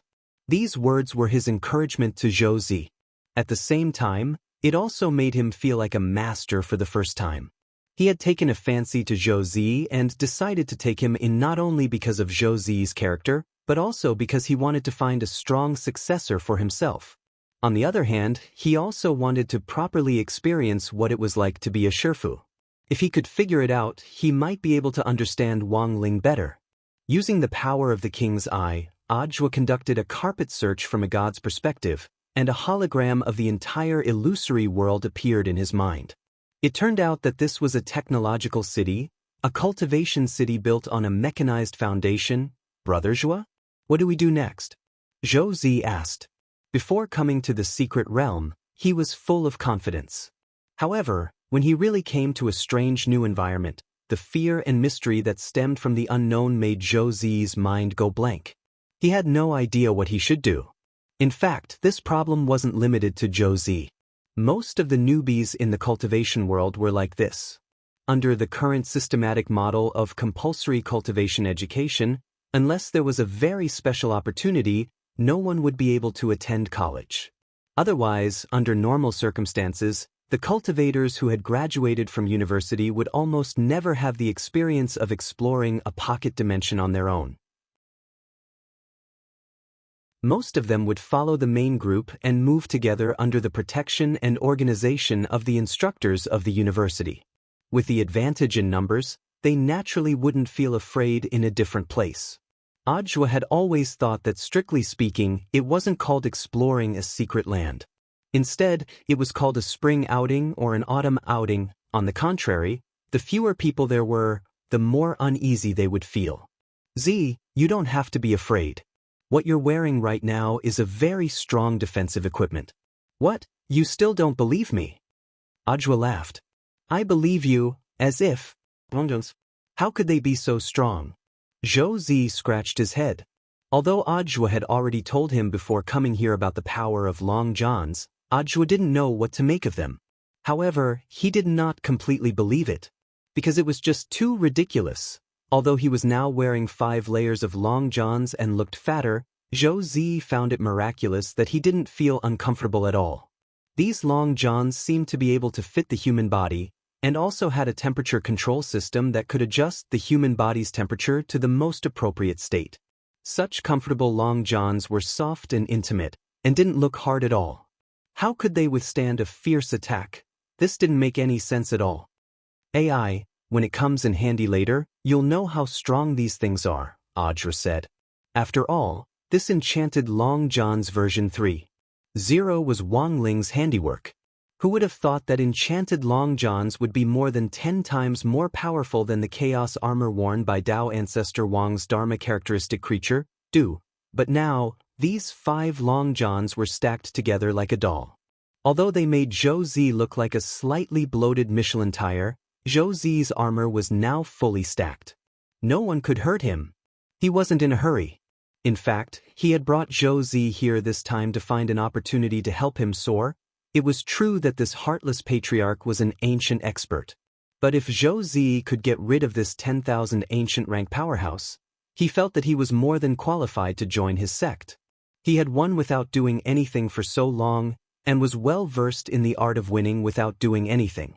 It was just that he never thought that there would actually be a day when he would bring along the disciple he wanted to take in and set up a winning scheme for his future disciple. He casually picked up 2 mechanical limbs from the mountain of garbage and used the King's Eye's recovery ability to scan them. Then, Zhou Zi saw the 2 mechanical limbs actually turn into golden particles of light in his hands, which formed a holographic image in the air and then swiftly materialized. This was the King's Eye's Light of Repair, Home Appliance Edition, which was specially used to repair mechanical products. He had just wanted to give it a try, and never thought that it would actually come in handy. In less than 2 seconds, 2 brand new mechanical limbs appeared in Audio's hands. At that moment, both of them exclaimed in their hearts. Audio exclaimed in his heart, "So this is what a complete mechanical arm looks like." Zhou Zi exclaimed in his heart, "There's actually this kind of operation." Sensing Zhou Zi's astonished gaze, Audio couldn't help laughing. "Don't be too surprised, it's just an ordinary technique." After sorting out his thoughts, Zhou Zi said, "Brother Zhua, since these are all semi-mechanical cultivators, shouldn't we also switch to mechanical limbs?" Audio nodded. "Smart. But given your current realm, you don't have enough spirit energy to use the disintegration spell to replace your limbs. Even if you learn this spell, I'm afraid it won't last more than 10 seconds. Then, what should we do?" "It's very simple. Just use an illusion spell." The next second, Audio used the shared King's Eye ability to project the 2 mechanical arms that he had just restored onto himself and Zhou Zi in the form of an illusion spell. When Zhou Zi saw that his right hand had suddenly turned into a metal mechanical arm, he was completely taken aback. "Amazing! It's like I've changed into a new layer of skin. That's foolproof." Audio cupped his chin and said, "But this illusory realm is already another country. I'm guessing that the currency used here is different from what we usually use." Unlike other secret realms, this secret realm had these mechanical native cultivators and its own civilization. Wherever there were people, there would definitely be all kinds of sales and transactions. Furthermore, through the holographic image sent back by the King's Eye, Audio could also see the dazzling, central core area. So the crux of the problem was how to enter this place as legal natives without alerting the enemy. Audio judged that if they wanted to move around here unimpeded, they would need to have enough money. Thus, at that very moment, facing this huge and sparsely populated parts junkyard in front of him, Audio discovered an opportunity to strike it rich. "Z, go pick up some parts that look like they can still be used," Audio said. He had the ocular technique of repairing light. Home Appliance Edition, so he could turn waste into treasure and sell it for a profit. "Okay." Zhou Zi understood tacitly and could almost immediately guess what Audio wanted to do. But just as Zhou Zi was about to act, a tall, fair-skinned young man suddenly appeared in front of them. He was dressed in casual clothes and had neat bangs. As he approached them, it was as if they could feel the sunlight radiating from him. "Brother, you don't seem to be from here." Audio frowned. "Me? Indeed not, but neither are you." The young man smiled. "Who are you?" Audio's eyes darkened. This unknown young man could actually see through the King's Eye's illusion spell? This was inconceivable to him. Sorry, I didn't mean to eavesdrop on you. I also accidentally fell into this secret realm." At that moment, the young man raised his hands lazily in a gesture of surrender. So he had eavesdropped. Audio breathed a sigh of relief. "So I just want to ask, where on earth is this place? I heard you say that it's a secret realm? Have you heard of Bayan City?" "I'm from there," the young man said. "Bayan?" Audio was blank. Then he looked up at the person in front of him. "As far as I know, our Huaxiu nation doesn't have a city called Bayan." "Huaxiu nation?" Hearing this, the young man was blank.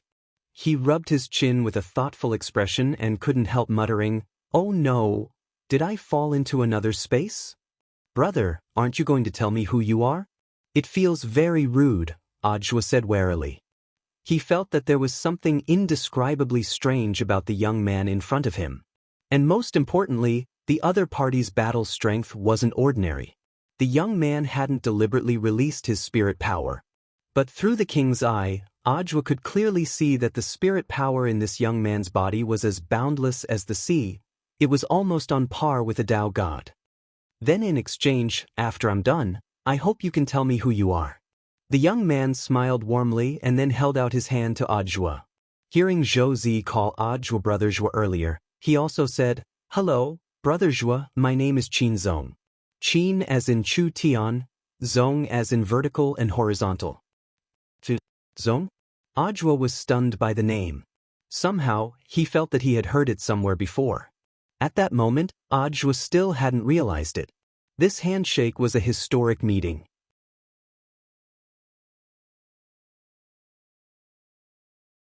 Chapter 1645. The shared version of the King's Eye had a lot of abilities, but at the same time, it also had limited permissions. Ajwa actually didn't have access to quite a few of the heaven-defying abilities. It wasn't that he was stingy, but that once these abilities were abused or used improperly, they could have a very serious butterfly effect. On the other hand, Ajwa actually hadn't reached the level of spirit power required to activate these heaven-defying abilities. He looked at the young man in front of him and felt like he had heard this name before, but he could not quite put his finger on it. Zhou Zi stared at Qin Zong.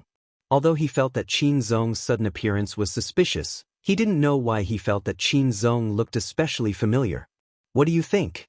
Do you want to cooperate? From the looks of it, you're planning to sell these wastes, right?" Actually, Qin Zong had seen pretty much everything that had happened just now. He knew that Ajwa had the ability to turn trash into treasure, so he immediately offered to cooperate. "That depends on how you can help," said Ajwa. "Tisich, I'm just here to join in the fun. If I can help you, I hope you can help me think of a way to let me go home," Qin Zong replied. It was Qin Zong's first time encountering a space-time disorder after falling into a space-time turbulence. He could basically determine that he had fallen into another space. This was a big problem. With his current realm and strength, he was still unable to correct space-time. Of course, he didn't know whether Ajwa could help him. However, based on past experience, Lin Feng was not a match for Lin Feng. He felt that following Ajwa was definitely the right choice, because he was lucky enough. Otherwise, he wouldn't have heard Ajwa and Zhou Zi discussing a plan in this deserted waste yard as soon as he had fallen out of the space, and he found that he could be of use. "Cooperation? After all, we don't know you. I think we should consider it," Ajwa said. He did not reject Qin Zong too much. It was just that he was too unfamiliar with Qin Zong. He did not know what Qin Zong's purpose for appearing here was. Also, if Qin Zong were to join, it might affect Zhou Zi's contribution. While he was thinking, Qin Zong crossed his arms and burst out laughing. "I'm not a bad guy. If you're worried that I'll steal the credit, you don't have to worry. I'm the best at providing support." It wasn't that Qin Zong had used some mind-reading ability, but that he had made a mental guess purely by analyzing the micro-expressions on Ajwa's face, and then hit the nail on the head by a fluke. Ajwa pursed his lips. "It's not impossible for you to cooperate, but you have to follow my plan. Of course, I'll listen to you." Qin Zong nodded. "Then you and Z can go pick up scrap," Ajwa ordered. Ajwa hadn't expected a Tao God cultivator to go pick up trash. He thought Qin Zong would be angry, but in the end, Qin Zong seemed to be in an unusually good mood. He did not look like he was picking up trash at all. Instead, he looked like he was looking for treasure. Ajwa was shocked again. He suddenly regretted agreeing to join Qin Zong. Why did he feel like he had dragged a lunatic onto the boat? About a quarter of an hour later, Zhou Zi and Qin Zong returned at the same time. "Master, the storage bag is basically full. It looks like it can be used," Zhou Zi said. Basically, he picked up the severed limbs that looked new and didn't have much dust on them. In total, he picked up 100 storage bags and they were full. After that, he looked at Qin Zong. "Then, Brother Qin Zong, how much did you pick up?" With a smile on his face, Qin Zong fished out a gray item from his storage pouch. It was giving off a foul smell of engine oil. It looked like a lotus root that had just been unearthed from the mud. "Can this be sold for money?" Zhou Zi said doubtfully. Qin Zong was very confident in himself, and the smile on his face didn't fade. "You'll know when it's repaired." After a while, the three of them took the mechanical arm that Audiobook had repaired with Repair Light, Home Appliances Edition, to a shop that sold and recycled mechanical limbs. Qin Zong glanced at the name of the shop, Boss Pigeon Mechanical Limb Shop, and suddenly felt all sorts of emotions welling up in his heart.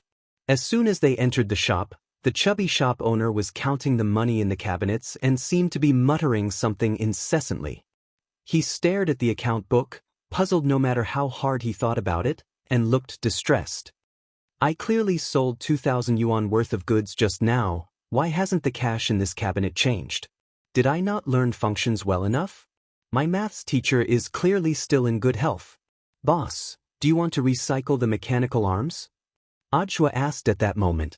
The chubby shop owner immediately put down what he was doing, and a smile reappeared on his fierce-looking face. What do the three of you want to sell? Audiobook handed over Zhou Zi's storage bag first. These are 100 mechanical arms of different models. Boss, please appraise them. I hope you can give me a suitable price. If you want to sell them as a package, there's no harm in selling them at a lower price. He had the air of an old man and didn't have the slightest bit of the guilty conscience of an outsider. The chubby shop owner was blank for a moment, then turned around and poured the mechanical arms in the storage bag into the huge cylindrical machine behind him. Busy. After the red beam of light scanned for more than 10 seconds, the 100 mechanical arms formed a long list, which was pulled out from the spit at the bottom. As I expected, they're all old models. The chubby shop owner sighed and showed the list to Audiobook. Sir, look, my machine is connected to the internet. Almost 99% of all models of mechanical arms have them, and you'll see them after a scan. He went on and on. The specific model, the year of production, the manufacturer, the price at the time of production, and the current market price. Although this batch of mechanical arms looks especially new, as if they've never been used before, they're only slightly higher than the normal recycling price. For 100 of them, I'll give you 5,000 silver gear coins at most. Only 5,000? Audiobook frowned. It looked like his plan to make a fortune by repairing broken mechanical arms was going to be a little fruitless. He roughly knew that the boss was exaggerating a little, but from a business point of view, there was nothing wrong with him being meticulous with his calculations. Normally, it would definitely be more than 5,000. Perhaps the boss had quoted a little lower, but Audiobook guessed that the difference was only a few thousand yuan. Was he short of a few thousand yuan? He was thinking of directly becoming a nouveau riche by selling mechanical arms here. No matter what, he had to earn 100 million first. So Audiobook couldn't be bothered to haggle, and directly agreed to sell the bag of mechanical arms. The boss straightaway took out 5 1,000 yuan banknotes from the cabinet and handed them to Audiobook. Silver gears were drawn on them, as well as a special anti-counterfeiting seal. The spirit power fluctuations told Audiobook that they weren't fake. Because the workmanship of a fake banknote couldn't be so complicated, and there was even a deliberate anti-counterfeiting seal. Thank you for your patronage. After accepting the sack of mechanical arms, the boss grinned from ear to ear. After selling the difference in price, he had a net profit of around 3,000 silver gear coins. Just then, Audiobook said, "Wait, I have more mechanical arms here. Boss, can you see how much they're worth?" "There's more?" The boss's eyes lit up. "How many?" Audiobook stuck out one finger and said with a smile, "1." This was the one that Qin Zong had found, and he had just finished repairing it. Audiobook was a little surprised when he restored the mechanical arm that Qin Zong had dug out, because it was a mechanical arm made of bronze and looked very cumbersome. He didn't understand the value of mechanical arms, and as a pure layman, he also didn't believe that Qin Zong would. This bronze arm clearly didn't look very valuable, but Qin Zong had been brimming with confidence from the very beginning. "Boss, how much is it?" Qin Zong's smile was still as bright as ever. In fact, when Audiobook flashed the bronze arm, the look in the fat boss's eyes instantly changed. Unlike when he had poured the storage bag's worth of mechanical arms into the cylindrical scanner earlier, he took out a single-sided magnifying glass and a strong flashlight from his small drawer and carefully examined the entire bronze arm. The whole shop was silent for several minutes. The fat boss suddenly cried out in surprise, That's great. Sparassi. How could this thing be here? Ajwa and Josie. Ajwa. Boss, why didn't you put it in the machine to be identified? The fat boss. Bronze arms are very rare to begin with. Just like I said before, the back-end library can't scan 1% of the model number. Josie. Is it because the workmanship is very exquisite? The fat boss shook his head and exclaimed, no. Rather than the workmanship, it's better to talk about its collectible value. After saying that, the fat boss instantly realized that things weren't looking good. He had wanted to pretend to be calm and trick this bronze arm out of Ajwa's hands. But after seeing this mechanical arm, he really couldn't restrain his excitement. If my eyes aren't wrong, this should be the Bdwin 46 Royal Deluxe Limited Edition mechanical arm produced by CJG's Mechanical Arm Factory 1,000 years ago. He said excitedly, look, this mechanical arm. It's also engraved with the signatures and seals of over 100 clan heads in the core area. It's carved in small letters. You can only see it clearly with a magnifying glass. After 1,000 years, I'm afraid it's hard to estimate the value of this bronze arm. Brother Qinzong is so strong. Ajwa and Josie were completely dumbfounded. This? What the F***? They had dug up a limited edition. So, boss, you can't make a deal? Qinzong asked at that moment. AI, to be honest, it's not that I don't want to buy it. It's that apart from the nouveau riche families in the core area, I'm afraid no shop in the outer ring can buy this bronze arm. The fat boss smiled helplessly and spread his hands. We're just poor people. If it doesn't work, the three of you can give it a try. Qinzong cupped his chin and pondered for a moment. If it was really as the boss said, that this bronze arm could only be recycled in the core area, then it was the same as falling into an endless loop. The purpose of the three of them making money was to use the power of money to buy legal identities from the outer slums and sneak into the depths. Ajwa and Josie were silent. They both had a tacit understanding to see what Qinzong would choose. At that moment, after thinking for a while, Qinzong raised his head again. He had a disappointed look on his face, and there was no trace of it being an act at all. AI, so this treasure is going to fall into my hands? The fat boss smiled inwardly. He knew that his chance had come. Actually, if you're willing to sell it, it's not that I can't buy it, but I've already reminded you in advance that given the value of this treasure, it's not worth it to sell it here. Our recycling price is definitely far lower than in the core area. Then how much can the core area open? For them, I think they'll have to give at least 1 million. 1 million silver gear coins? Asked Josie. No, 1 million gold gear coins. Based on a 100 conversion, it's equivalent to 100 million silver gear coins, said the fat boss. Then how much can you give? Asked Qinzong. I can probably give at most 100,000, and it's silver gear coins, said the fat boss as he scratched his head. That's a little big indeed. Qinzong laughed. How about this, boss? If you're willing to accept it, I can sell it to you. We've been short on money recently. The fat boss was immediately stupefied and simply couldn't believe his ears. What? You're willing to sell it to me? But you also know that 100,000 silver gear coins is definitely a small amount.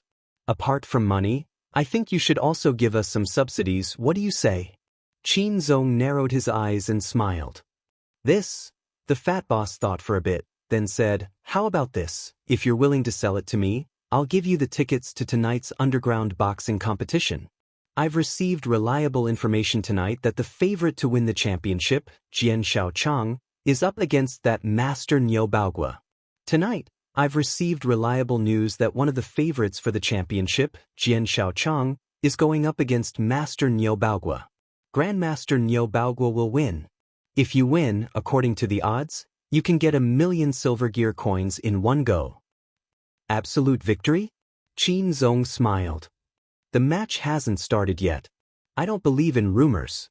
At this time, the fat boss gritted his teeth and decided to use a method that looked like a gamble, but was actually the most profitable for him.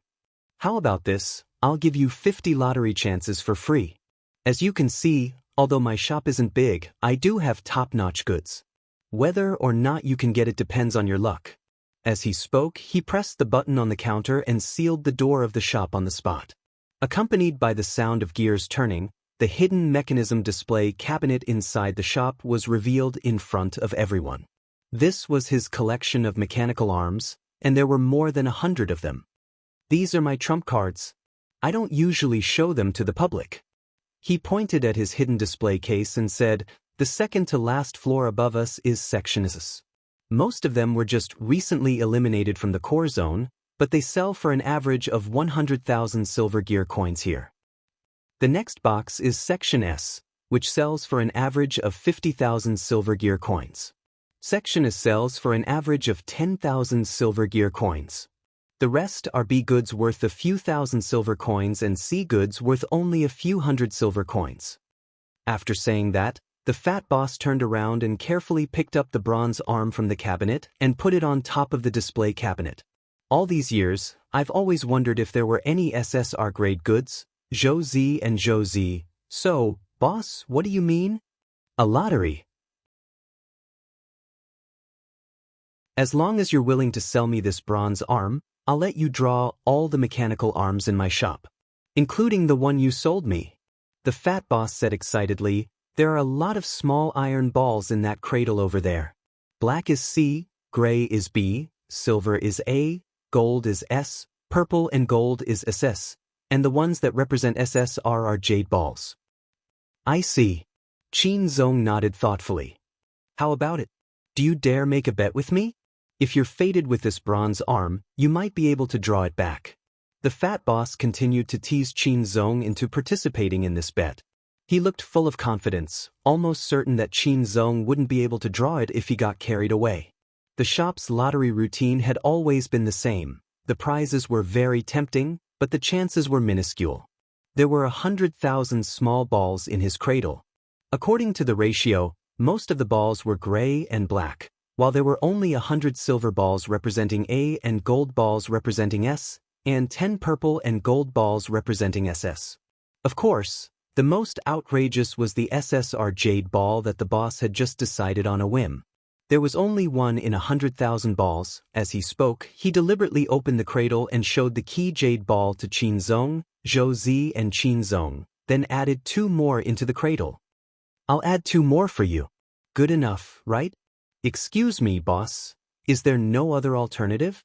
Do I really want to draw a lottery?" Qin Zong asked repeatedly to confirm.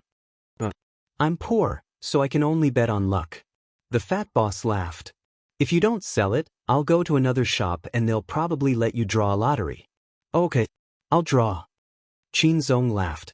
The fat boss was delighted. "You mean?" Qin Zong nodded. "Yes, I'll sell this bronze arm to you. But if I draw something good, don't go back on your word, boss." The fat boss smiled slyly. "Don't worry, we're all serious businessmen." As soon as he said that, the two of them sneered in their hearts at the same time. Qin Zong, this fool." The fat boss, "This fool. With a probability of 3 in 100,000, I'll let you draw 50 times. Can you kill me instantly?"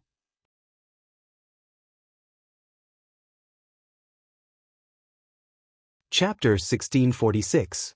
In less than 10 minutes, the 3 of them had already left Boss Pigeon's shop, fully loaded. The fat boss stood at the door and stared with a dumbfounded expression, feeling like a soulless walking corpse.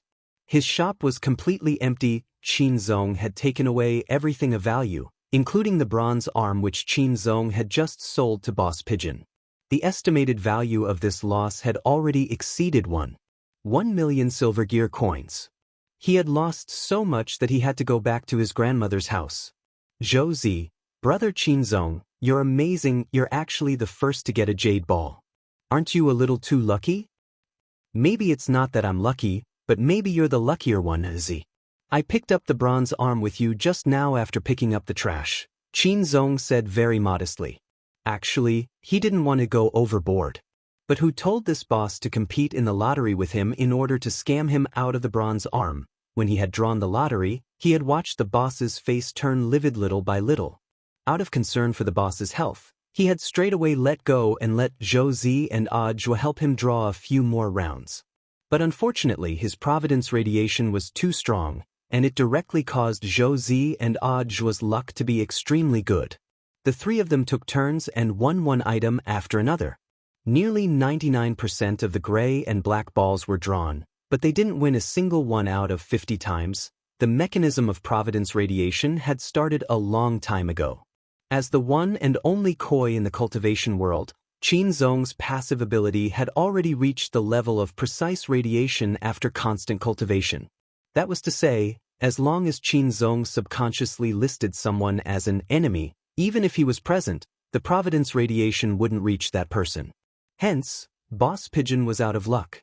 But this also reminded Qin Zong of something else.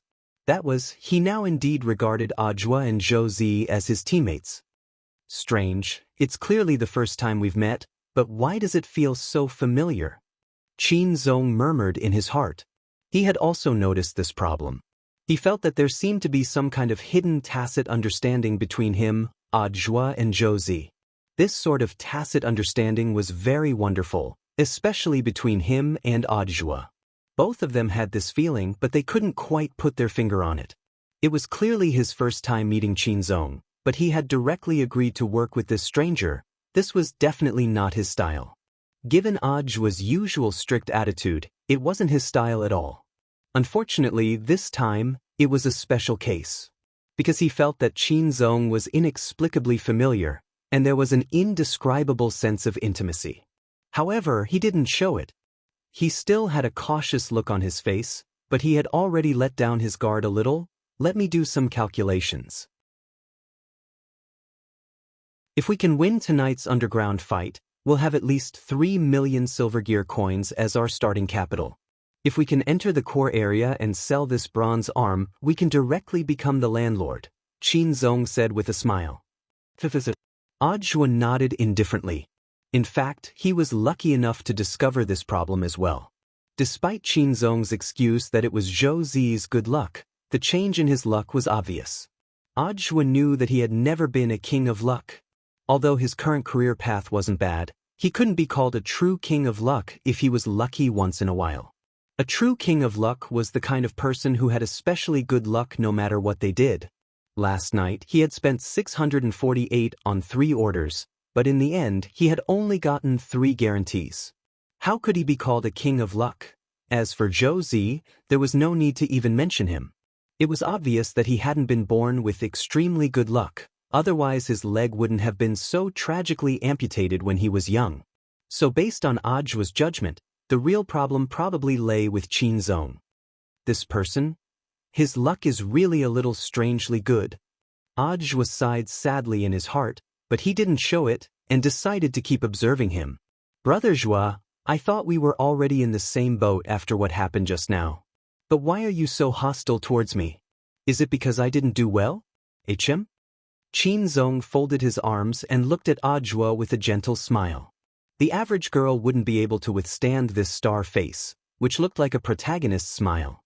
Audiobook couldn't help but be glad that he hadn't brought Kyoko Ryoko along. Maybe his wife would have been abducted. Don't think that we're already friends, it's just a purely cooperative relationship. Audiobook's voice was cold and his face was devoid of emotion.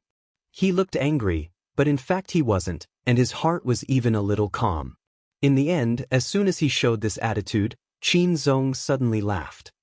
I say, Brother Zhu, don't tell me you're a tsundere? Audiobook's eyes widened and his face was filled with horror. Nonsense. I don't know what you're talking about.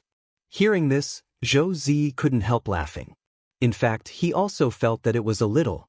After all, he had lived with Audiobook for a while and knew very well that he wasn't a tough person, so it was very unnatural for him to suddenly become tough. Of course, given Zhou Zi's clever little brain, how could he not have guessed that Audiobook's cold attitude towards Qin Zong was actually still out of vigilance? But Audiobook's current double talk reminded him of his Shifu Ryoko. He couldn't help exclaiming in his heart. TSK, as expected of a couple.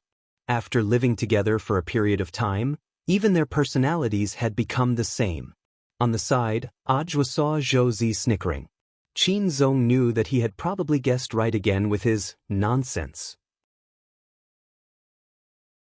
Then he curled his lips. Let's go, I won't talk about this anymore. It'll hurt our friendship. I'll treat you to a drink. He then stretched out his hand to push Ajwa and Zhouzi's backs, leading them down a path. Ajwa, do you know the way? Don't walk blindly, Qin Zong laughed. I don't know, but it's definitely this way. Ajwa, this kind of self-confidence again, and now, it seemed that Ajwa was starting to understand Qin Zong's self-confidence a little. It was possible that this guy also knew that he was a very lucky person. The Providence cultivator? Was there such a person in the world? Ajwa was dumbfounded. After pushing Ajwa and Zhouzi for a few steps, a very shabby-looking snack bar actually appeared in their line of sight, and the drinks on sale were ones the three of them had never seen before. Although the drinks were different, the types were more or less the same, and even the style of marketing activities was similar to that of the outside world. Young man, what do you want to drink? There's been a soda promotion recently. Then let's buy a bottle of soda. Qin Zong nodded, then pointed to a drink that looked very much like Fat Otaku Cola. Ajwa laughed. Aren't you going to treat us? Shouldn't you be spending your own money? Qin Zong nodded. Of course, I'm a man of my word. He then unscrewed the cap of the bottle in front of the boss. The boss pushed up his glasses and squinted to see the words under the cap. One more bottle. Seeing this, the boss also laughed and took the cap. Forget it, young man, you're lucky. You don't have to pay, this bottle is for you. Qin Zong nodded in satisfaction at the expected situation. Then, he reached out and casually took 2 more bottles of soda from the shelf. The boss, you have to pay me 2 silver gear coins, young man. Qin Zong smiled, then unscrewed the caps of these 2 bottles of soda and gave them to the boss. Another 2, 1 more bottle, this? The boss had an incredulous expression on his face. The probability of this 1 more bottle activity was clearly only 1%. But there were actually 3 bottles in a row? Thank you, boss, I wish you a prosperous business. Qin Zong thanked the boss politely. Then, he opened the bottle cap and handed it to Zhouzi and Ajwa, fulfilling his promise. Ajwa took a sip and savored it carefully. The soda in the slums of the technology city was actually orange-flavored, and he could actually taste like his childhood. He looked at Qin Zong and asked with a smile, "Do you often skip orders like this?" Qin Zong shrugged. Brother Zhua, you call this skipping orders? I was just a little lucky, that's all. He knew that what he was doing was actually a little unkind, so he gave the boss his blessings before he left. Based on his blessings, the boss of this snack shop should be able to continue breaking records in the next few years. Ajwa, I can see your ability, you were lucky. But why didn't you unscrew the cap after paying? It's very inconvenient to drink without a cap like this. Qin Zong, on one hand, didn't you say that you wouldn't spend our money and wanted me to treat myself? Of course this is the best way. On the other hand, directly opening the cap is actually for the boss's own good. Ajwa and Zhouzi? Qin Zong sighed. Have you ever experienced what it's like to empty out a supermarket with the money for a bottle of soda? Ajwa and Zhouzi. Zhouzi, are we going to the boxing arena next? Qin Zong nodded and smiled brightly. Of course. This is a chance to turn over the money we have in our hands. Ajwa secretly rolled his eyes in his heart. He thought to himself, who's with you? Just as the 3 of them were about to head to the underground boxing arena, not far away from them. 3 cloaked figures appeared, and one of them was trembling slightly under the cloak. I knew it. I knew it. Jaimiya Ryoko hadn't expected it. She had just found Ajwa when she saw the scene of the 3 people buying drinks from afar. But she wasn't in a hurry to reunite with them. Instead, she chose to follow them secretly. In the end, she saw the scene just now. The pretty boy who had just appeared next to Ajwa had a dubious tone as he kept saying, our money, and the money we have, which made Jaimiya Ryoko feel unwell. Ryoko, calm down, it might not be what you think. Lotus Sun dropped her forehead into her hand. We agreed that we would only bring Z over. It's one thing for him to bring Z, but why is there another man next to him? It was clear that Jaimiya Ryoko was very angry now. It's just a man, you don't understand, Rong Rong. We girls are actually under a lot of pressure. It's not enough to just guard against women. You have to raise your awareness. Tell me, do you think a normal man would unscrew a bottle cap for another man? Ajwa isn't a girl, why would he do it for him? Doesn't he have his own hands? Jayamiya Ryoko said angrily, and that person just now seemed to have said, our money? What, our money? This Ajwa actually dated a third man outside and didn't tell me. He's even hiding a little stash of money. If he was short of money, he could have asked me. He could have asked for as much as he wanted. It's not like I don't have. Ryoko, calm down first. Lotus-san didn't know whether to laugh or cry. She felt that Jayamiya Ryoko was really too sensitive. Senior Golden Lamp, please help persuade him. Under the cloak, the monk's voice was cold. Monks have long since seen through the world of mortals. Please forgive this poor monk for not being able to understand the love and affection of the secular world. Hearing this, Lotus-san could only sigh and look at Jayamiya Ryoko to comfort her. Ryoko, don't worry. It's all on your own now. We don't know the specifics yet. I think they were talking about some boxing match just now. Do you want to go and have a look? That's fine. Jayamiya Ryoko nodded. But the currency in this world is a little different from ours. It doesn't seem like we can do without money. We can't enter that kind of place without money, right? Let me think. Lotus-san was also having a headache in this regard. In fact, she had been thinking about legal ways to make quick money in this world in a short period of time ever since she entered the land of nothingness and discovered that the currency wasn't usable. Just then, Monk Golden Lamp suddenly said, "Look, someone seems to be putting up a notice over there." Lotus-san frowned. "It looks like a wanted poster?" "Wanted poster? Speaking of which, if it's a wanted poster, there should be a bounty, right?" Jayamiya Ryoko's eyes lit up. With a wave of excitement, the three of them gathered in front of the wanted poster and began to look at it carefully. According to the wanted poster by the police in the technology city, it was a pair of middle-aged men swindling people. They had swindled a shop owner out of 2,000 silver gear coins. But at present, there were only sketches provided according to the victim's description. Since the sketches couldn't be identified through the database, it was suspected that they were unregistered residents or had disguised their faces. Anyone who could provide specific information or clues would be rewarded with 20,000 silver gear coins. P.S. Please help me boost my sales at the end of the year. As Jayamiya Ryoko looked at it, she suddenly felt that the two sketches looked a little familiar. Rong, don't you think these two people look a little familiar? Lotus-san was instantly clear-headed by these words, as if enlightened with wisdom. She was horrified. Wasn't it just a little familiar?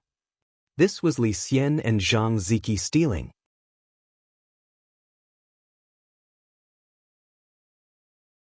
Chapter 1647. Although Kamiya Ryoko really didn't want to admit it, she indeed felt a little irrational at that moment. When she thought about Ajwa, she felt like she couldn't think straight anymore.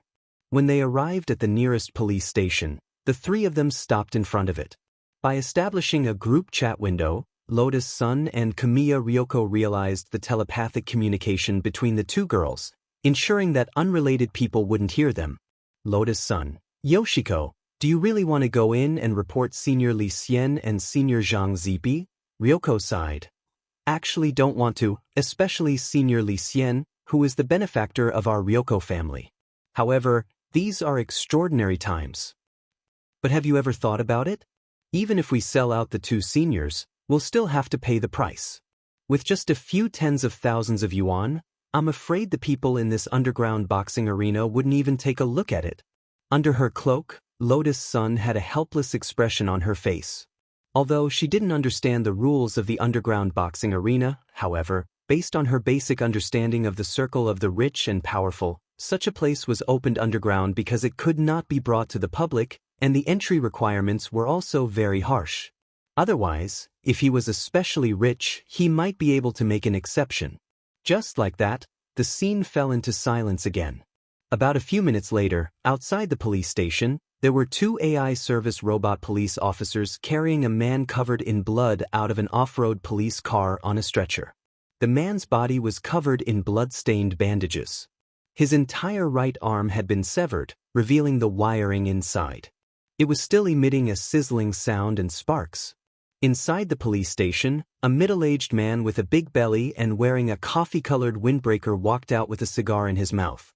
His lower body was very strange. He didn't have legs, but 2 treads. He looked very much like a human-shaped tank. As soon as the man appeared, the intelligent mechanical police officers in the car saluted him. "Chief Daikas." The middle-aged man waved his hand and puffed out a mouthful of smoke. He looked at the man under his eyes with a slightly resentful expression.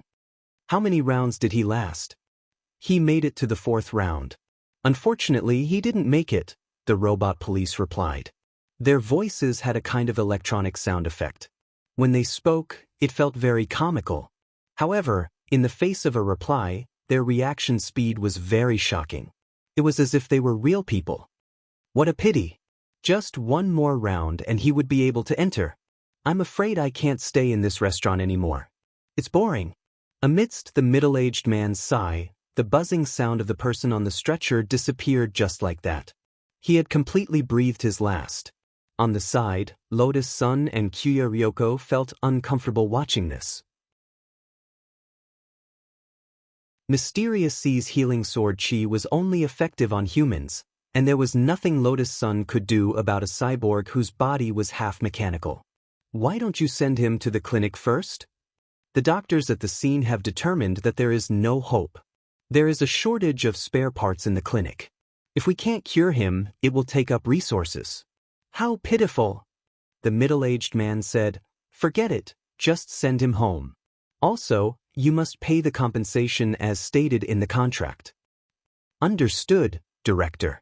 Then 2 robot police officers carried a stretcher and put the poor dead man back into the car. Watching the police car leave, the middle-aged man called Daikas suddenly turned to look at Lotus Sun and the other 2. "Are you 3 also here to be my fighters? What, are you so scared that you can't speak after seeing a dead person?" He laughed. "I'm joking, I don't expect 2 girls to fight for me." The little brother next to them looks soft and tender, and doesn't look like he's a martial artist. "The 3 of you are brother and sister?" Kyuya Ryoko awkwardly denied it. "Not siblings. I'm just curious about the boxing field. I remember that Mr. Jian Xiaoqiang and Mr. Niu Baogua are going to fight tonight, right? The semifinals are over, right?" She tried to worm information out of him. Unexpectedly, not only did this man called Daikas not find it troublesome, he even thought it was interesting for a girl to ask about such things. He took a puff on his cigar and said slowly, "You women don't understand the fun of the rich and powerful. Before the finals, there is a dojo challenge. You have to challenge a total of 5 rounds to qualify, and then you have to fight last year's dojo challenge champion to warm up before the match. Even the finals aren't as good as this. Because it's a fight for life. Between the 2 of them, one has to die. That person just now signed a life and death contract with me and was sent over. That person is doing it for his family? In a slum like this, of course it's for his livelihood. If he hadn't stood up to fight for me, I'm afraid he wouldn't have been able to pay off the debt his family owes." Daikas smiled mockingly. "But it's a pity that he's already at the 4th round. If he could break through the 5th round and challenge last year's dojo challenge champion, he would get a full 6 million. He would be able to jump out of this slum in one fell swoop. 6 million? Silver gear coins? Gold gear coins?" Daikas's voice grew louder. "And it's not just 6 million. There's also a pass to the core area. I made an agreement with that man just now that I'll provide the registration funds and the entire fee. He'll fight for me, and if he wins, he'll get 3 million. The remaining 3 million and the pass are mine." "I see." Lotus Sun and Kyuya Ryoko nodded. They had a general idea of the situation. And judging from the director's description, this person wasn't too bad. At least he kept his promise with the man on the stretcher. So, the finals are just for the fun of betting among the poor. The Dojo Challenge champion is the most exciting. But last year's Dojo Challenge champion was very strong. I think he's going to make a meteoric rise this year. Because so far, no one has passed the 5th round. If no one is his opponent, he'll have to enter the core area lying down. Then who was last year's Dojo Challenge champion? Lotus Sun asked. In fact, last year's Dojo Challenge champion was Mr. Nyobaogua's master, Hubaogua. Last year, not only did he single-handedly challenge the 5 pass lords arranged by the bigwigs, he also used only one move to kill the Dojo Challenge champion the year before last. One move? Yes, one move.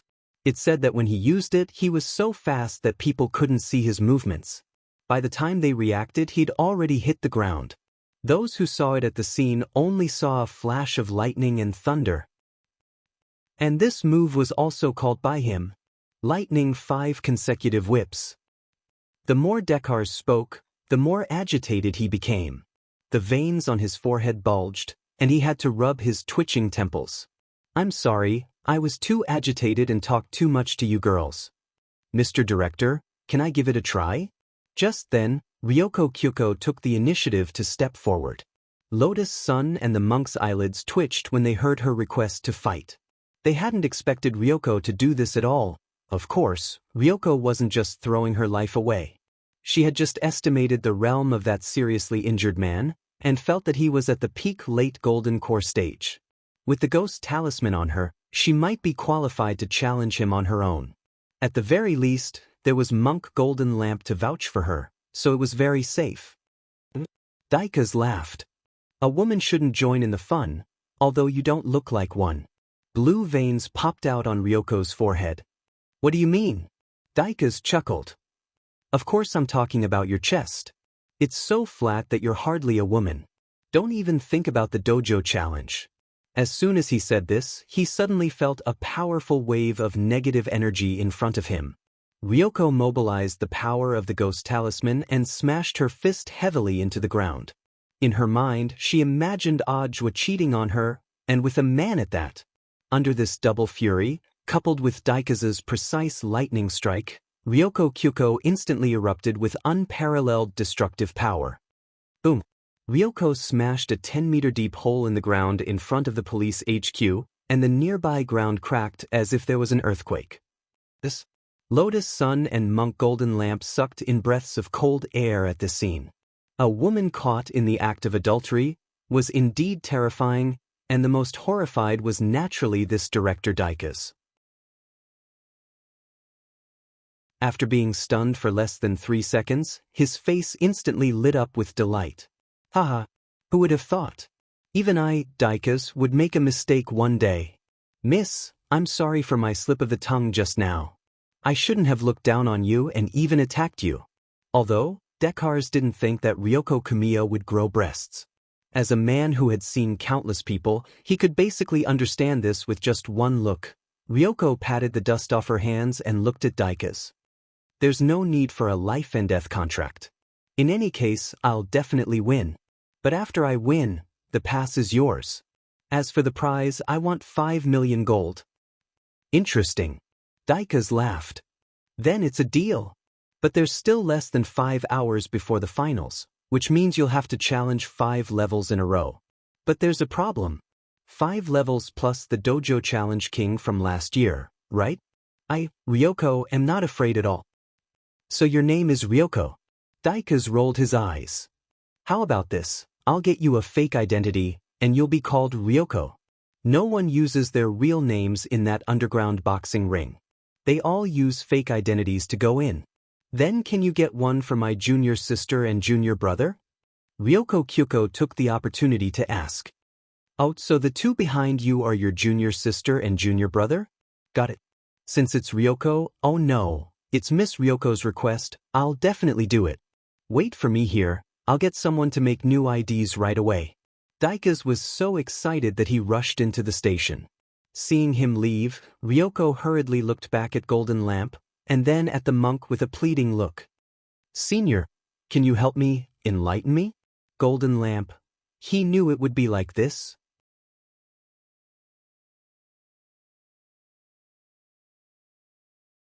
Chapter 1648.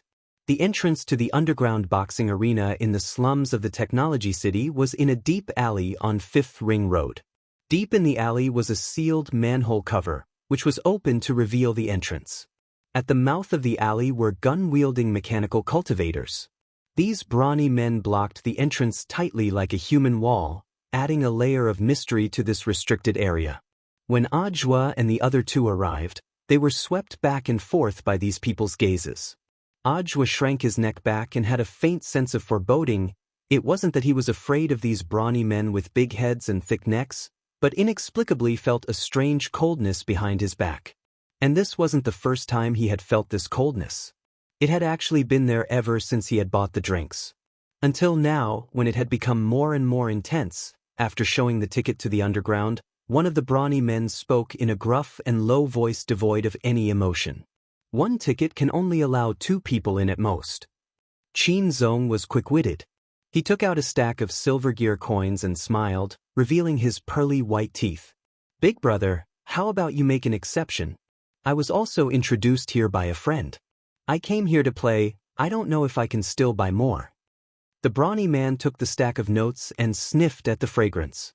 This stack of silver gear coins amounted to 100,000, which was actually not a small sum for Ajwa and the others, who were in desperate need of funds. But Qin Zong was unusually generous, and the corners of his lips curled up.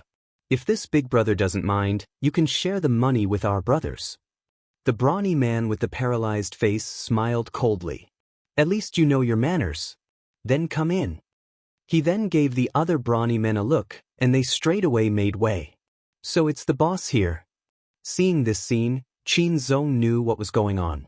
Just as the 3 of them entered the alley through the human wall, Ajwa noticed that the brawny man who had taken the money had followed them in and seemed to want to say something.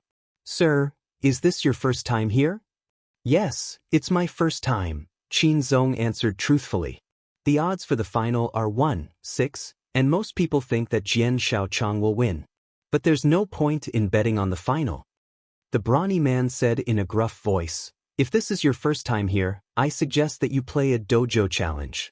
The odds were 1-60. However, the entrance fee for this place is 1 million silver cog coins. "Mister, you seem to be quite generous. Do you want to play something exciting?" Qin Zong's eyes lit up. He had just tipped the burly man 100,000 yuan, so he had exactly 1 million yuan left. Following behind Qin Zong, Ajwa and Zhou Zi sighed in their hearts. All these coincidences were so natural. It was as if everything had been planned. Ajwa now realized that perhaps Qin Zong hadn't just been lucky. He might be the embodiment of luck, 60 times the odds.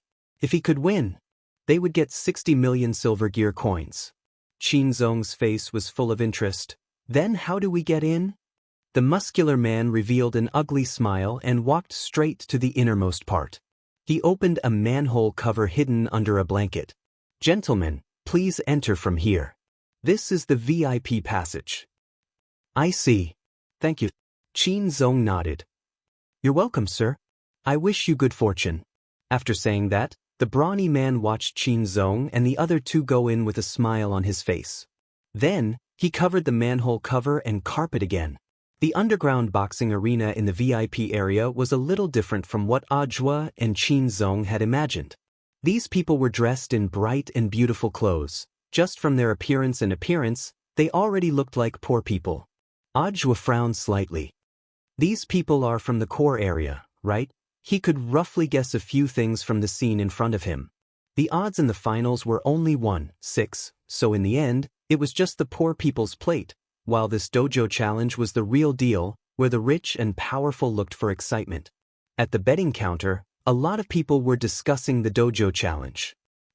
What a pity for that man earlier. He was already in the 4th round, but in the end he was violently beaten up and carried away. "Only I, great general, who can win this dojo challenge. In my opinion, treasure who will definitely win this year's dojo challenge." A middle-aged man with a big belly laughed fiercely. Holding a goblet, he spoke carelessly as he swirled the red wine in his hand. "Don't celebrate too early, Boss Zhu. The competition isn't over yet." A rich lady with bright red lipstick smiled coldly. "There's only 4 hours and 52 minutes until the betting deadline. I don't think it's possible to pass 5 rounds in a row and challenge last year's champion in less than 5 hours. The middle-aged man called Boss Zhu didn't hide his rampant laughter at all. He was a supporter of last year's dojo challenge champion, Hu Baogua. At that time last year, Hu Baogua had caught the eye of an ascender who wanted to leave the slums, who had provided him with the starting funds to participate in the dojo challenge. This so-called ascender was the kind of person who had already accumulated a certain amount of money and wanted to escape poverty and move to the core area.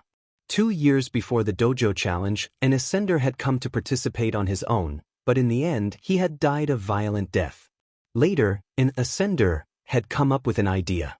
That was to sign a hired thug to participate in the competition on his behalf.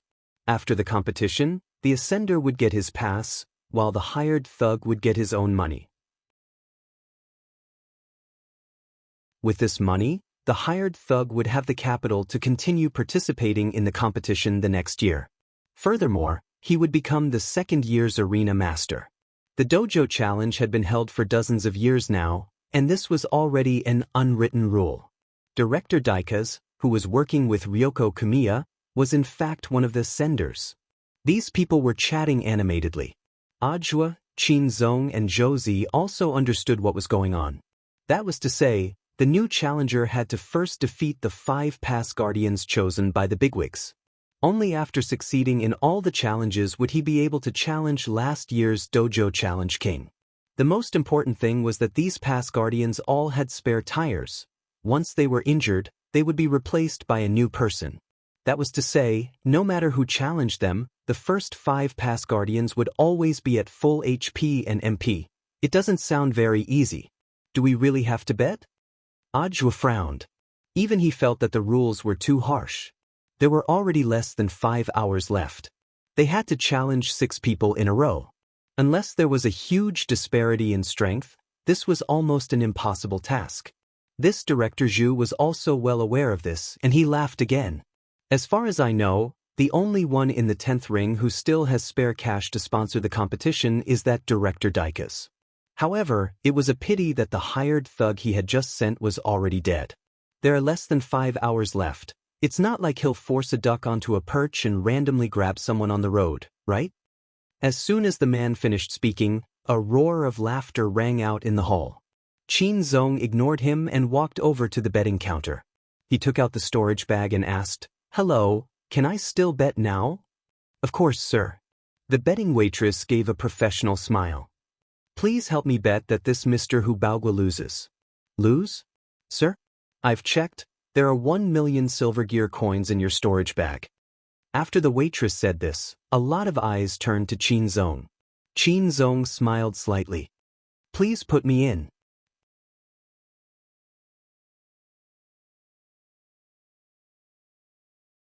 Chapter 1649.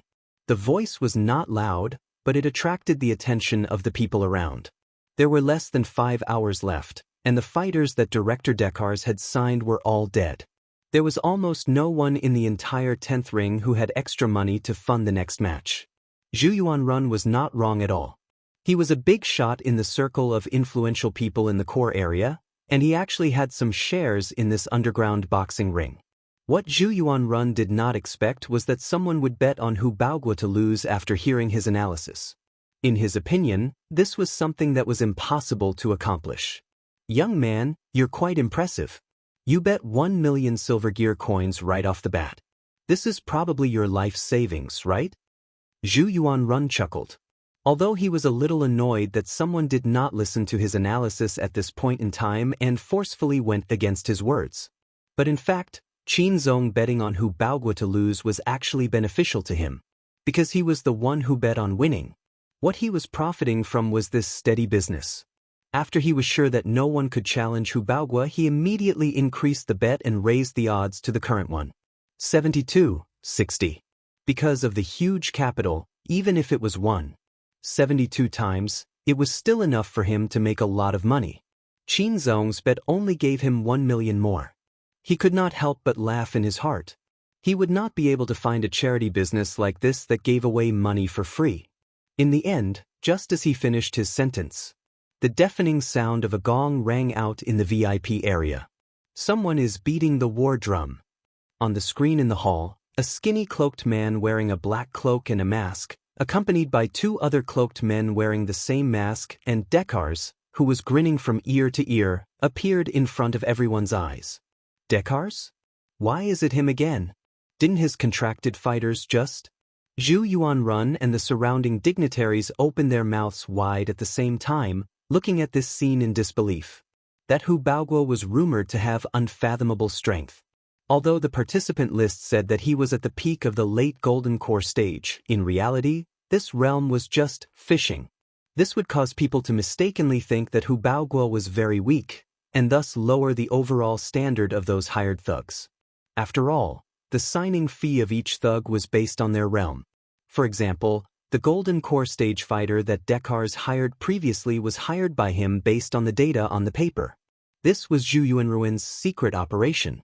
However, he didn't expect that this person couldn't even pass the 4th round.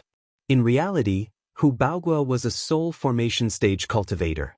For a soul formation cultivator to appear in the slums, it was already shocking enough.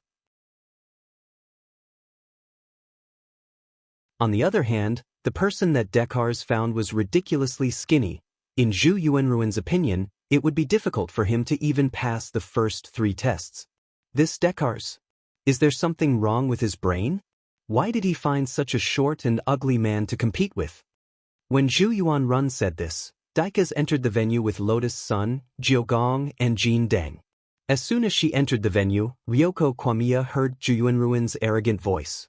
Under the cloak, her body trembled slightly. This damn fatty actually said that she was, "Calm down, Ryoko, you mustn't be exposed." Also, this Dekars did indeed label you as a boy on his fake identity. It's all for cover. Cover. On the side, Lotus Sun used team voice to remind her. Ryoko Kwamiya took a deep breath. In her heart, she repeatedly said things like, "The world is so beautiful, but I'm so irritable." The golden lamp's light blessing spell on them perfectly concealed their auras to ensure that Ajua and the others wouldn't discover them. Sharing the king's eye was indeed very powerful, but it was worlds apart from the real king's eye.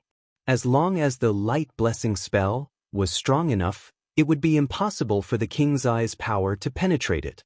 So now, they were being blessed with version 4.0 of the golden lamp's light blessing spell. Although the effect was temporary, it greatly increased Ryoko Kwamiya's fighting strength. When they entered the hall, Lotus Sun had been worried that Ajwa would see through them. After a brief exchange of glances, in the end, Ajwa's gaze quickly shifted away from them. She couldn't help heaving a sigh of relief. That was close. Look, Rongrong, that person keeps looking at Ajwa. He hasn't even stopped once. Ryoko Kwamiya was utterly exasperated with jealousy. In addition, Zhu Yuanrun had just said that she was a boy, and her anger had already reached a critical point. Dekars was fully in charge of the admission procedures for the dojo challenge, and it took less than 10 minutes for Ryoko Kwamiya to get her pass. When her name appeared on the big screen, everyone's eyes twitched. Kwamiya? Who was this person? A golden core hatchet man, and one that no one had ever heard of. Dekars, you're pushing this kid into a fire pit. Look at how skinny he is, he hasn't even fully developed yet, right? Why did you call a girl who hasn't even fully grown yet? Zhu Yuanrun had a teasing expression on his face. Pushing into a fire pit? What do you know? Dekars completely ignored what Zhu Yuanrun said. He had already seen how powerful Ryoko Kwamiya was, and naturally didn't care what others thought. Although Ryoko Kwamiya's asking price was indeed higher than that of the dead male hatchet man, his ultimate goal was the pass. As long as he could get the pass, everything would be worth it. Kwamiya, are you ready? Let's show them real magic.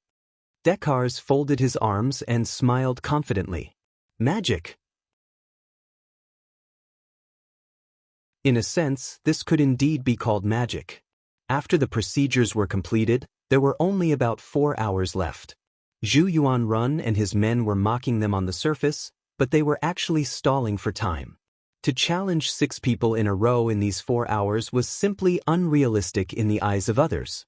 But when Ryoko Kwamiya walked into the boxing ring under everyone's gazes, Zhu Yuanrun still sensed that something was wrong.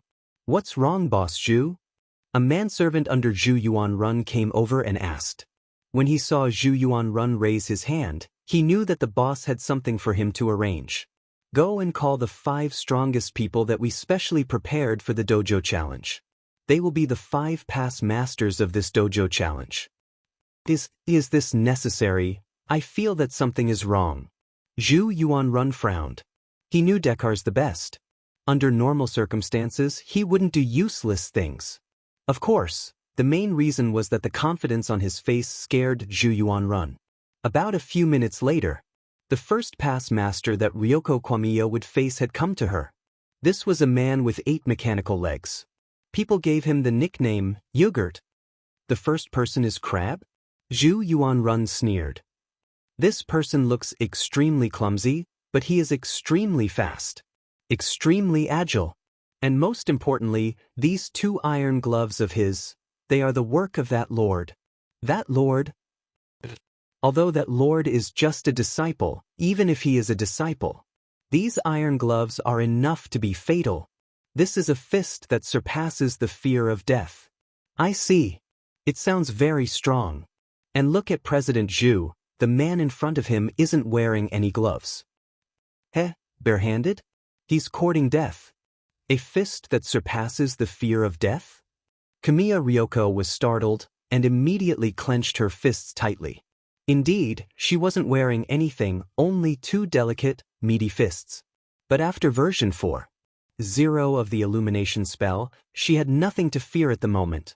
"That damn fat pig," he actually said that this lady is a man. Recalling what Zhu Yuanrun had just said, Ryoko's anger rose to the max again. Facing the crab in front of her, who was much smaller in size, she went up and waved her arms. Boom! No one saw Ryoko's punch clearly, they only saw a dazzling golden light flash before their eyes. There was a loud explosion between the 2 of them. After the light dissipated, Ryoko withdrew the smoking fist that had pierced through the crab's lower body. She roared in a disguised voice. Although this voice had already been modified, Ajwa still couldn't help trembling, and for some reason, from the beginning, he had felt that this person's fist seemed a little familiar.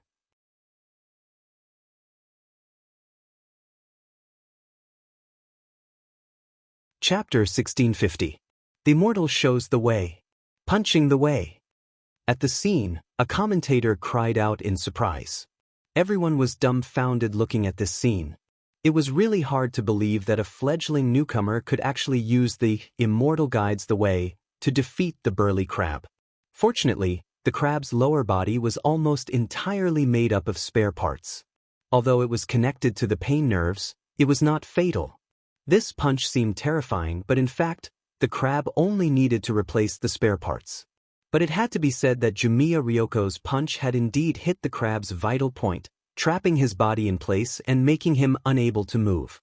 After finishing off the crab, Jumiya Ryoko felt the fire in her heart surging, and she could no longer hold it in. This was just an ordinary punch. In the end, the commentator explained it as, "Immortal shows the way." Jumiya Ryoko didn't think she was an old boxing master. Her usual fighting style was to summon ghosts to assist in battle. She was a cultivator of this summoning style. So in fact, she didn't know any boxing techniques at all. She just used the crab in front of her as a sandbag to vent. What is this gong's background? Zhu Yuanruin's expression changed. Among the 5 gatekeepers he had sent, this crab's comprehensive strength was already above average, but it was so easily taken care of. This was something he had never expected. His face was filled with nervousness. After thinking for a while, he whispered to the manservant beside him, "Go, tell the black dragon to bring that thing. If necessary, use it. You must ensure that this unknown person is intercepted within the 5th gate, or fight with him to buy time." The manservant nodded and immediately retreated to do as he was told. In the spectator stands, Zhou Zi noticed this scene from afar. He was observant, especially the manservant standing beside Zhu Yuanrun, who he had been secretly observing for a long time. "Brother Zhua and Brother Zong, That person is going back and forth, as if he's up to something. Qin Zong smiled. Z has good eyesight. Maybe he's preparing some kind of prop? Prop. Zhou Zi was not stupid, and he quickly thought of stimulants or something like that. If this was a regular boxing match, this would definitely be against the rules. But Zhou Zi forgot a very important premise, and that was that this was an underground boxing arena. It was a shady place. It was a place where the rich and powerful in the core area used their money to expose their evil interests. And in such a place, all kinds of shady things would exist.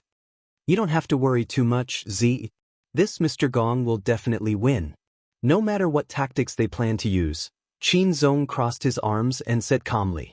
From the moment he chose to bet on Hu Baogua and ended up losing, luck was no longer in the hands of Zhu Yuanrun and Hu Baogua, the two big traders.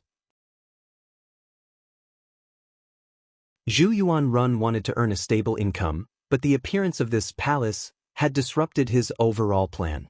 He didn't need to think too much to know that his opponent would definitely resort to some dirty tricks in the next few stages. However, no matter how dirty it was useless as long as he was here. It was only a matter of time before he used his luck to clear his name.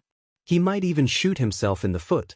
It could be said that everything up until now was within Qin Zong's expectations. However, it wasn't that there weren't any surprises.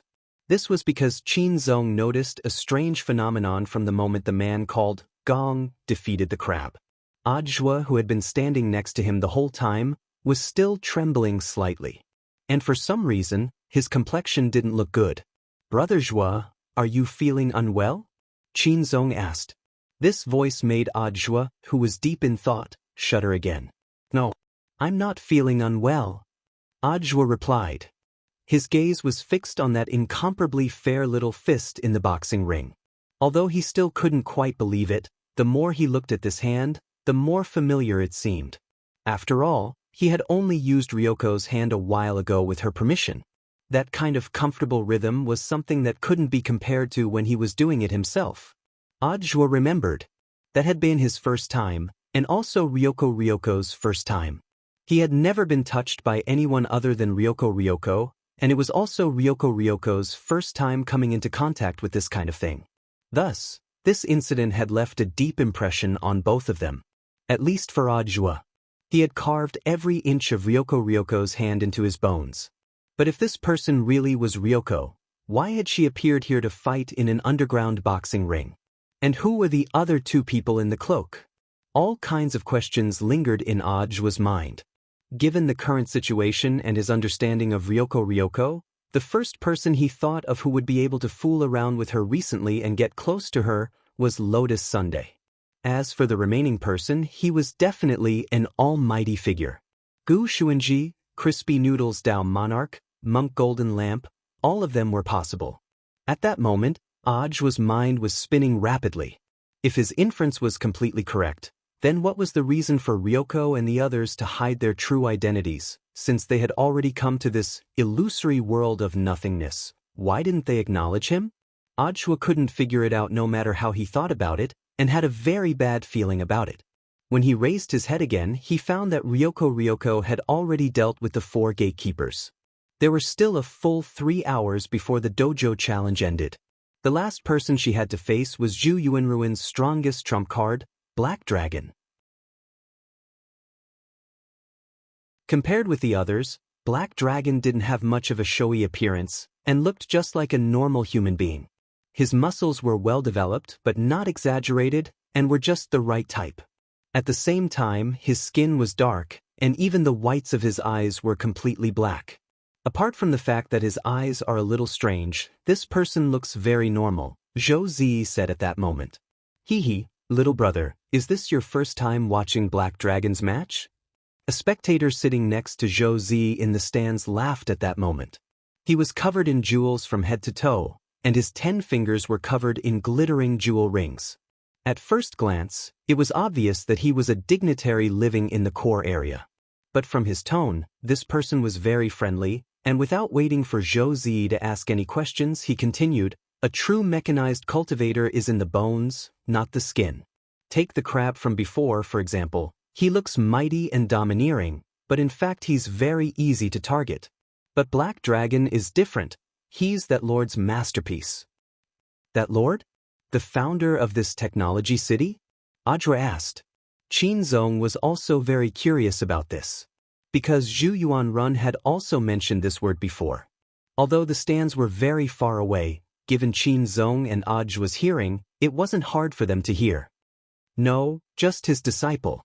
But everyone is used to calling his disciple that lord, the rich man said with a smile. You're actually willing to talk to us? Hee, why wouldn't I be? We're on the same side. The rich man shook the bet in his hand. I'm also betting on Hu Baogua to lose. Of course, apart from that, we might have some other connection. Audra frowned slightly. Sir, what do you mean? Leaning on his cane, the rich man smiled leisurely. You should be Mr. Grenade Throwing's people, right?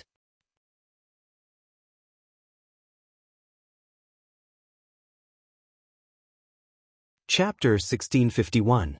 Audra carefully sized up this wealthy businessman, who looked very much like the Lord of the Rings and whose 10 fingers glowed with the light of jewels, and couldn't help feeling a little suspicious. There seemed to be something wrong with this person. If he was a native of this technology city, it stood to reason that he shouldn't know about the outside world.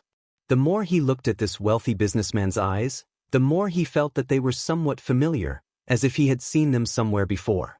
Very quickly, he suddenly thought of something. Mr. Ming?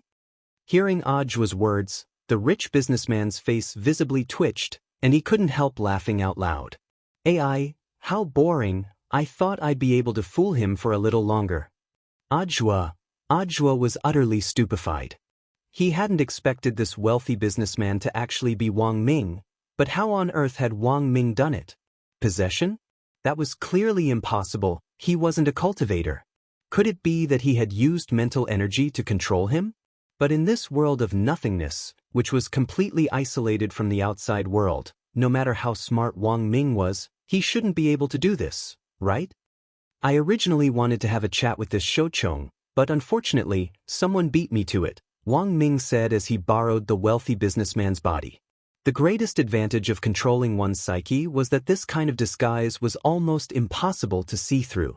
If it wasn't for the fact that Audra had done some research on the two Wang brothers and had strong observational skills to be able to distinguish the details, he probably wouldn't have been able to connect the dots so easily to Wang Ming.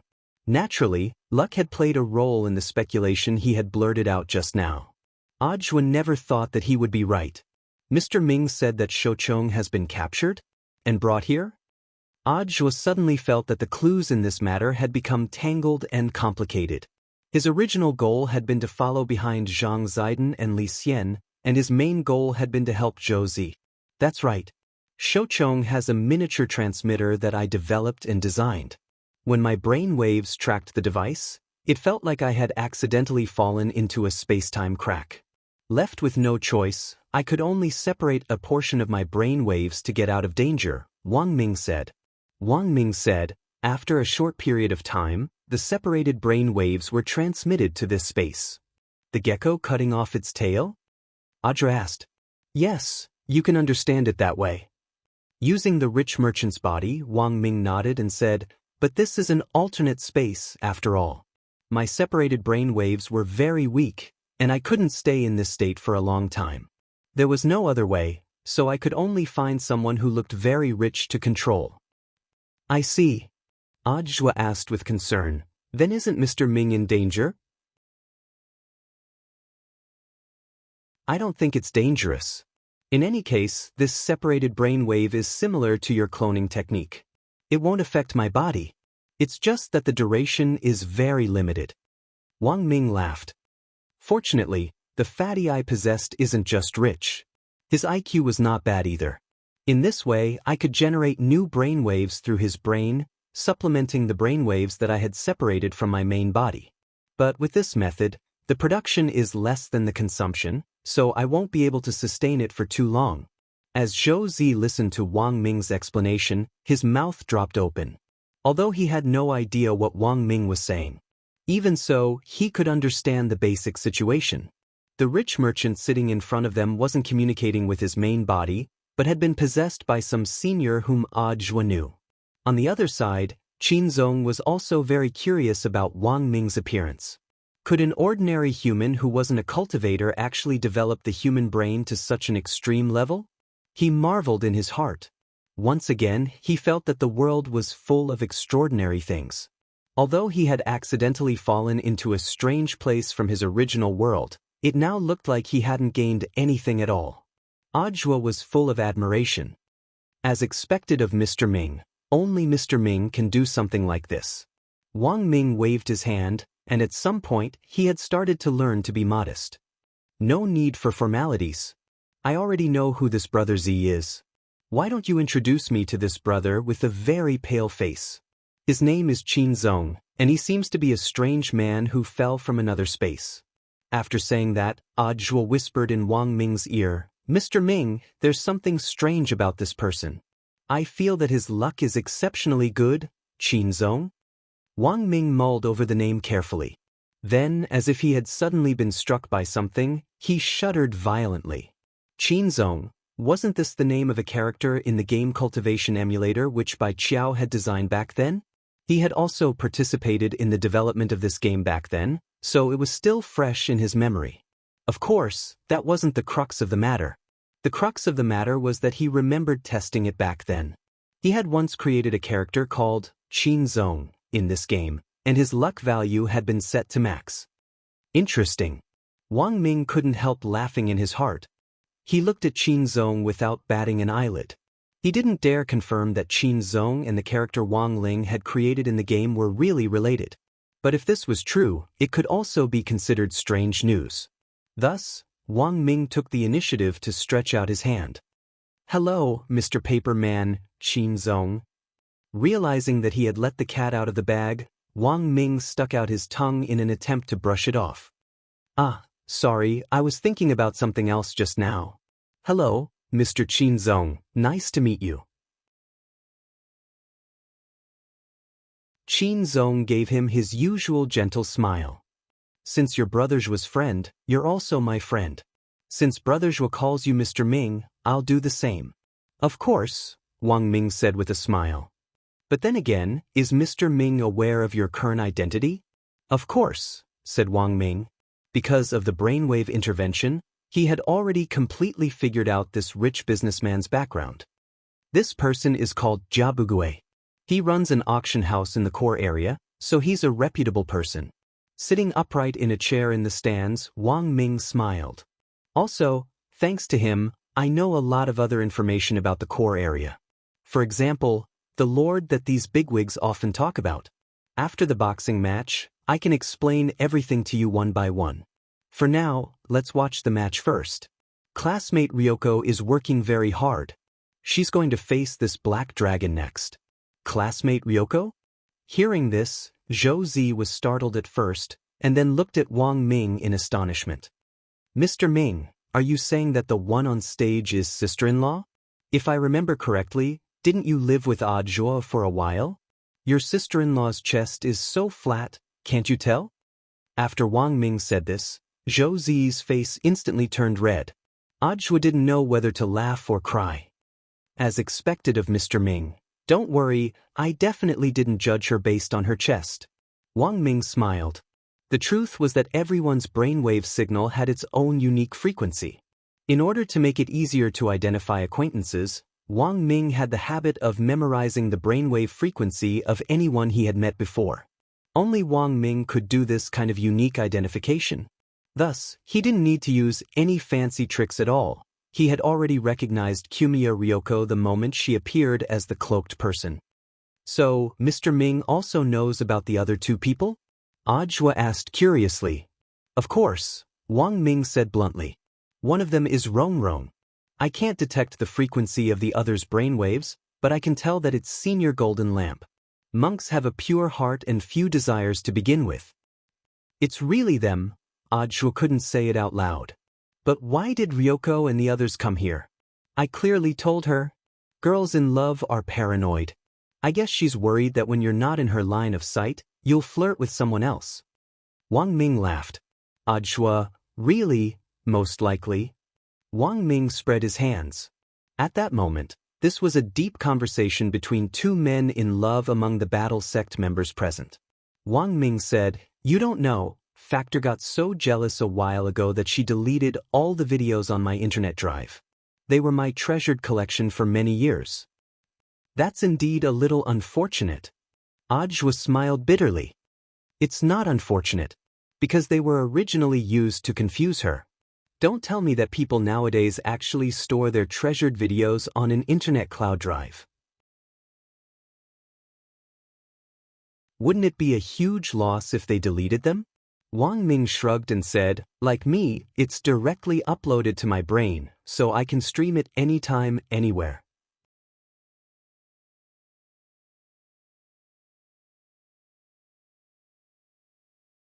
Chapter 1652. The dojo challenge had only been going on for less than 30 minutes, but Jiyomiya Ryoko had already defeated 4 people in a row and reached the final checkpoint at the speed of light. He had become a huge dark horse that stood out on the scene. The dignitaries and those who had placed bets all roared, and there was a great hubbub of voices. "Mia! Too strong! Forever a god!" For a moment, the situation was changing rapidly. At first, no one had paid any attention to this thin and weak little man, but they had never expected him to be so concentrated is the essence. He didn't make a move, but when he did, he amazed the world with a single brilliant feat. "I'm sorry, but I won't give you another chance." At that moment, the black dragon standing in front of Jiyomiya Ryoko looked like the most ordinary person, but he gave off a vague sense of danger. He stared at Jiyomiya Ryoko, and his black eyes, without the scara, looked especially terrifying. Jiyomiya Ryoko stared at the black dragon with rapt attention. She saw him clench the ground with his toes, and the ground in the arena was scraped by his toes, which then cracked in all directions. Bang! The black dragon's feet shot out of the ground like a vigorous beast. His speed was unbelievably fast, completely incomparable to that of the 4 people he had encountered before. On the edge of the arena, Lotus Sun was sweating inwardly. She was sure that this black dragon had more than just the combat strength of the Golden Core stage. Although the average combat strength of the Guardians of the 5 checkpoints was officially at the Golden Core stage, Lotus Sun could sense this speed and explosive power just by relying on the passive ability of her and Mysterious Seize One with the sword. This black dragon was definitely not at the Golden Core stage. He had to be at the Tao God level at the very least. She had once cut down a Tao God with the multi-core Mysterious Sea Sword, so she knew how strong they were. Although the black dragon had hidden himself very well, she could still sense him. He quickly approached Jiyomiya Ryoko and stretched out his hand. His claw was like a flying dragon emerging from the clouds, making a deafening explosion. The gap in their realms was so great that Jiyomiya Ryoko was so frightened that she couldn't react at all. The next second, the flying dragon searching the cloud's claw formed a fierce astral wind and attacked Jiyomiya Ryoko's chest. Even though Jiyomiya Ryoko knew that she didn't have a chest for others to attack as a girl, she still subconsciously wanted to block it. Too slow. The black dragon's lips curled into a cold smile. He could almost foresee the scene of the astral wind tearing the clothes on Ryoko's chest. This was his bad taste when he fought with others. Almost everyone who knew about the black dragon knew that anyone who fought with the black dragon would have their clothes torn to shreds, regardless of whether they were dead or alive.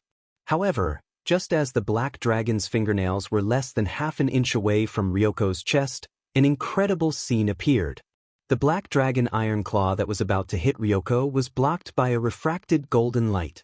No matter how hard the black dragon tried, it was unable to shake the golden light. "This is impossible!" The black dragon roared in a low voice, unable to believe what had just happened. He was supremely confident in his strength. After all, he was created by that Lord. All the spare parts in his body were different from the ones sold in this technology city. It was not a part forged from the materials of this world. The black dragon clearly remembered how that Lord had smelted those broken, ancient terracotta warriors into spare parts before finally inserting them into his body. "A new divine weapon," Wang Ming said at that moment, crossing his arms. This was something he had learned from Jia Bugui's memories. The name Black Dragon was just a name the man in front of him used to disguise his true identity in this underground boxing arena. As for its real name, it was called the Neo-Ancient Divine Weapon. New Ancient Divine Weapon?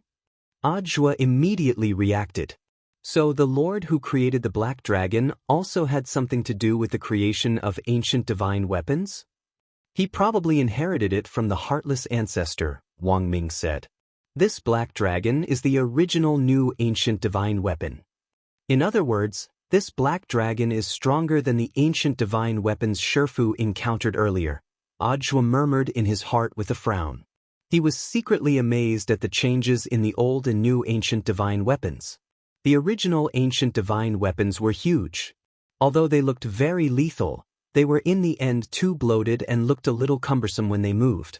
But this new ancient divine weapon had actually been completely forged into the appearance of a human cultivator. At this thought, Ajwa suddenly realized something, as if with a start. Have you finally realized it? At that moment, Wang Ming's expression also started to turn a little grave as he held Boss Jia's body. Could it be that the purpose of the heartless ancestor establishing this technology city is? Ajwa thought of an incredibly dark perspective. You're thinking the same thing I am? At that moment, Wang Ming said telepathically through brainwaves, this person wants to cultivate this technology city into an incubator base for the new ancient divine weapons. But this kind of thing, is it possible? From the memories I've obtained, I can see that he's already dead. Currently, the nobles in the core area had their bodies mechanized to over 89%. Only 20% were human tissue. And these things are essentially foreshadowing.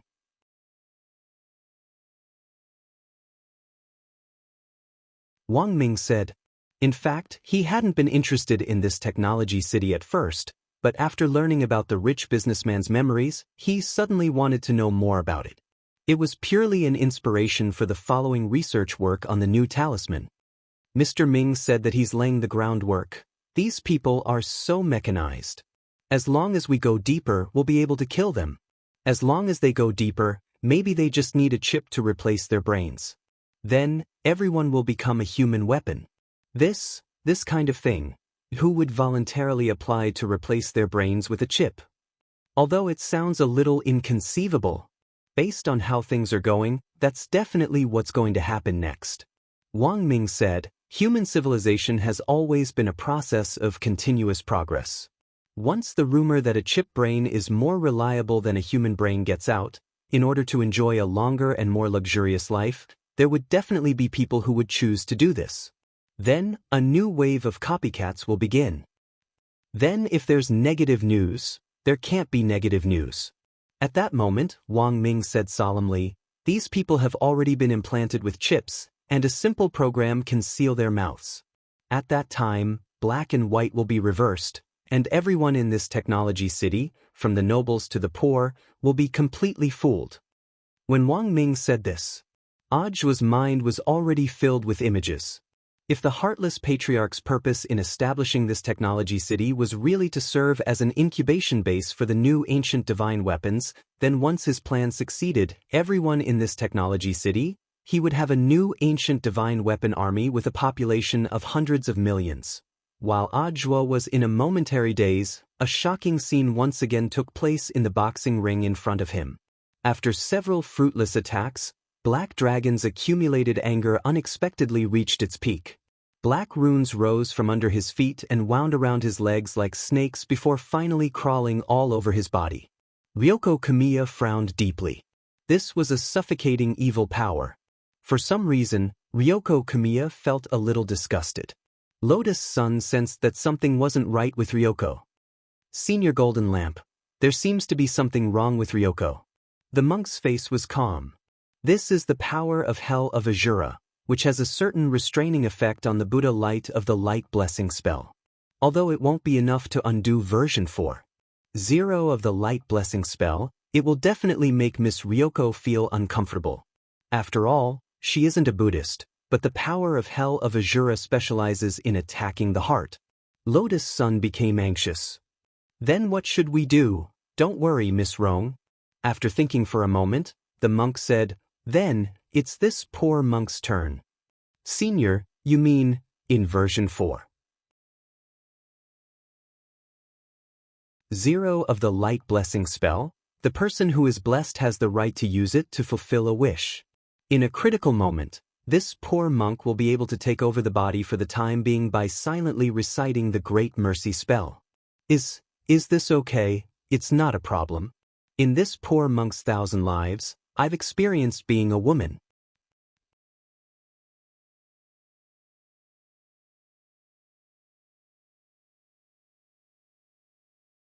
Chapter 1653. After seeing the appearance of the black dragon, Jin Deng's eyesight had already seen that the black dragon was similar to the ancient divine weapon he had seen before. The incantation of Power of Azura Hell was a kind of demonic magic originating from ancient times. Since the internal parts of the black dragon were made of the same material as the ancient divine weapon of ancient times, it was reasonable for the creator to input the magic that would only appear in the ancient times into his memory. It was just that it was a bit beyond Jin Deng's expectation that the first move was a demonic magic. Fortunately, the 4.0 version of the blessing spell on Jumiya Ryoko was powerful enough to not cause any damage to her body. When the black incantation spread up from the soles of her feet like tentacles, Jumiya Ryoko instinctively felt a sense of being bound. This incantation seemed to be able to affect her spiritual will, making her vision gradually blurred. When the monk used the 4.0 blessing spell on her before, he had hinted at the vow repayment mechanism of this spell. Now, Jumiya Ryoko felt that the time was ripe. Vow. I want to vow. At the moment when her consciousness gradually became blurred, Jumiya Ryoko almost said in her heart with a weak spiritual will.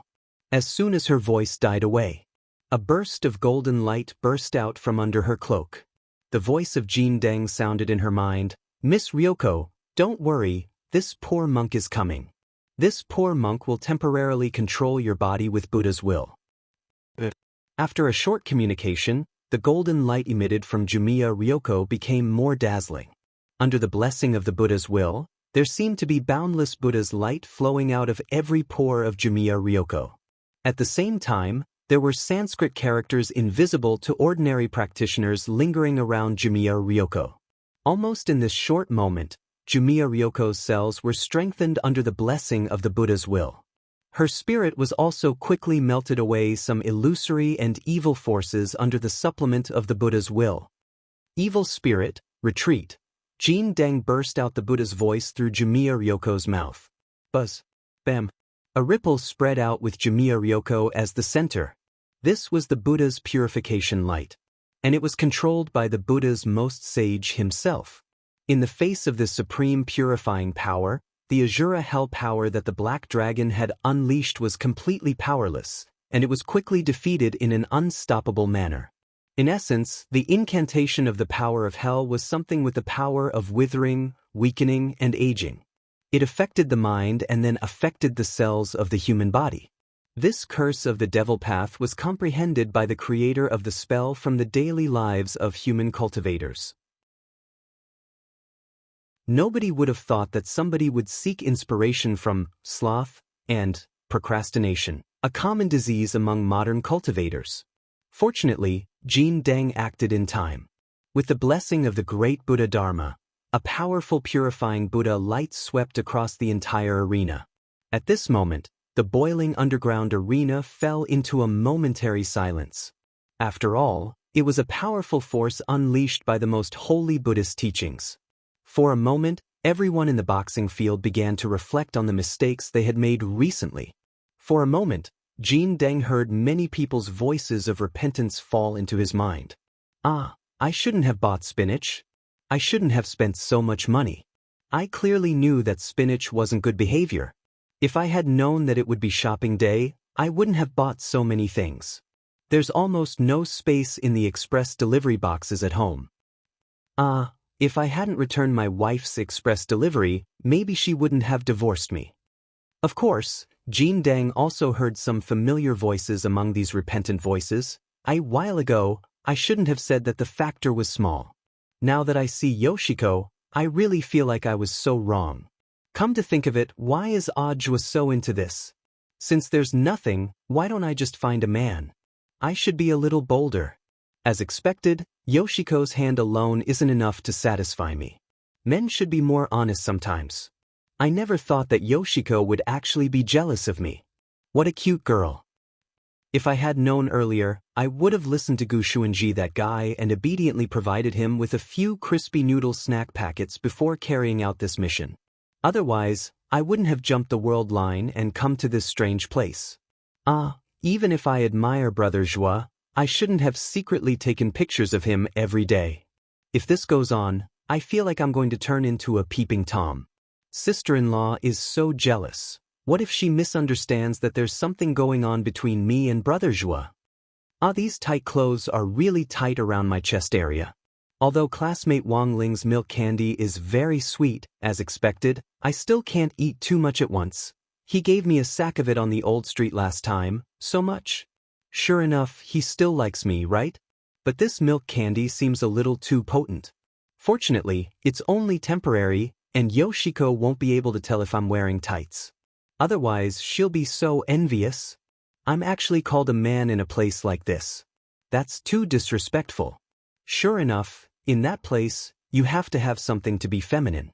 Come to think of it, Rong Rong seems to have gotten bigger there, and it's very obvious that she's wearing tights. Oh my god. It was to the point where he had to wear tight clothes. If I had known earlier, I would have been more honest and asked her what method she used before coming here. Even though it sounded like some strange reflections, Yi Zichen felt that it was a strange reflection. It could only be said that Monk Golden Lamp was indeed Monk Golden Lamp. Even though he had heard these things, he gave his friends enough face and didn't make any comments in his heart. Monks were pure and had few desires, and didn't understand the love between men and women in the secular world. Thus, he could only pretend that nothing had happened. Everyone at the scene was in a state of reflection, and the overall atmosphere was silent, which startled Black Dragon. Who on earth are you? Black Dragon felt his mind in a mess. His demonic spell had been defeated, and he had suffered a backlash from the purifying Buddhist light of the golden lamp. His steps started to become unsteady, and he began to stagger in the arena as if he were drunk. There was a thud. The loud sound of someone kneeling on the ground broke the silence. At that moment, Black Dragon was kneeling on the arena, and his eyes, which had been completely invaded by darkness, gradually revealed the whites of his eyes. Black Dragon's hands trembled as he stared at his palms. His pupils contracted slightly, and a question actually started to echo in his heart. Who on earth am I? At that moment, a question of reflection also appeared in Black Dragon's mind. He was reflecting on who he was, why did he appear in this world, and where did he come from? And when these questions unfolded in his mind, Black Dragon searched through his seemingly rich memory, only to find that apart from killing, there was nothing else in his mind.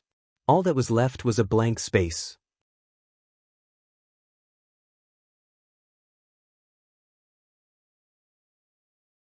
Chapter 1654. When his mind went blank, Black Dragon felt as if a small dot of light had suddenly appeared in the dark world of his heart. It was as if something was awakening in his body, giving him a splitting headache. Almost instantly, the pain of his brain being torn apart made him roll on the ground in pain, roaring incessantly. In the spectator stands, Black Dragon's abnormal reaction caused the silent crowd to boil up again. No one knew what had happened. All they saw was Black Dragon holding his head, his limbs twitching like maggots. Black Dragon, stand up right now. Do you know how much I spent? Zhu Yuanrun roared. He stood below the ring and cursed. But at this moment, Black Dragon could not hear anything else. He only had one question, and that was to know who he was. Why did he appear in this world? All this time, he had only carried out the tasks given to him by a few fixed commanders. He had never thought of getting to the bottom of his identity. But at this moment, Black Dragon felt as if he had faintly changed. In the face of Zhu Yuanruin's curses, his pupils, which had already turned into a normal human, shrank. Then he suppressed the pain in his head and jumped off the ring. This action stunned Zhu Yuanrun and the audience. Black Dragon, you lunatic! Jumping off the ring is forfeiting.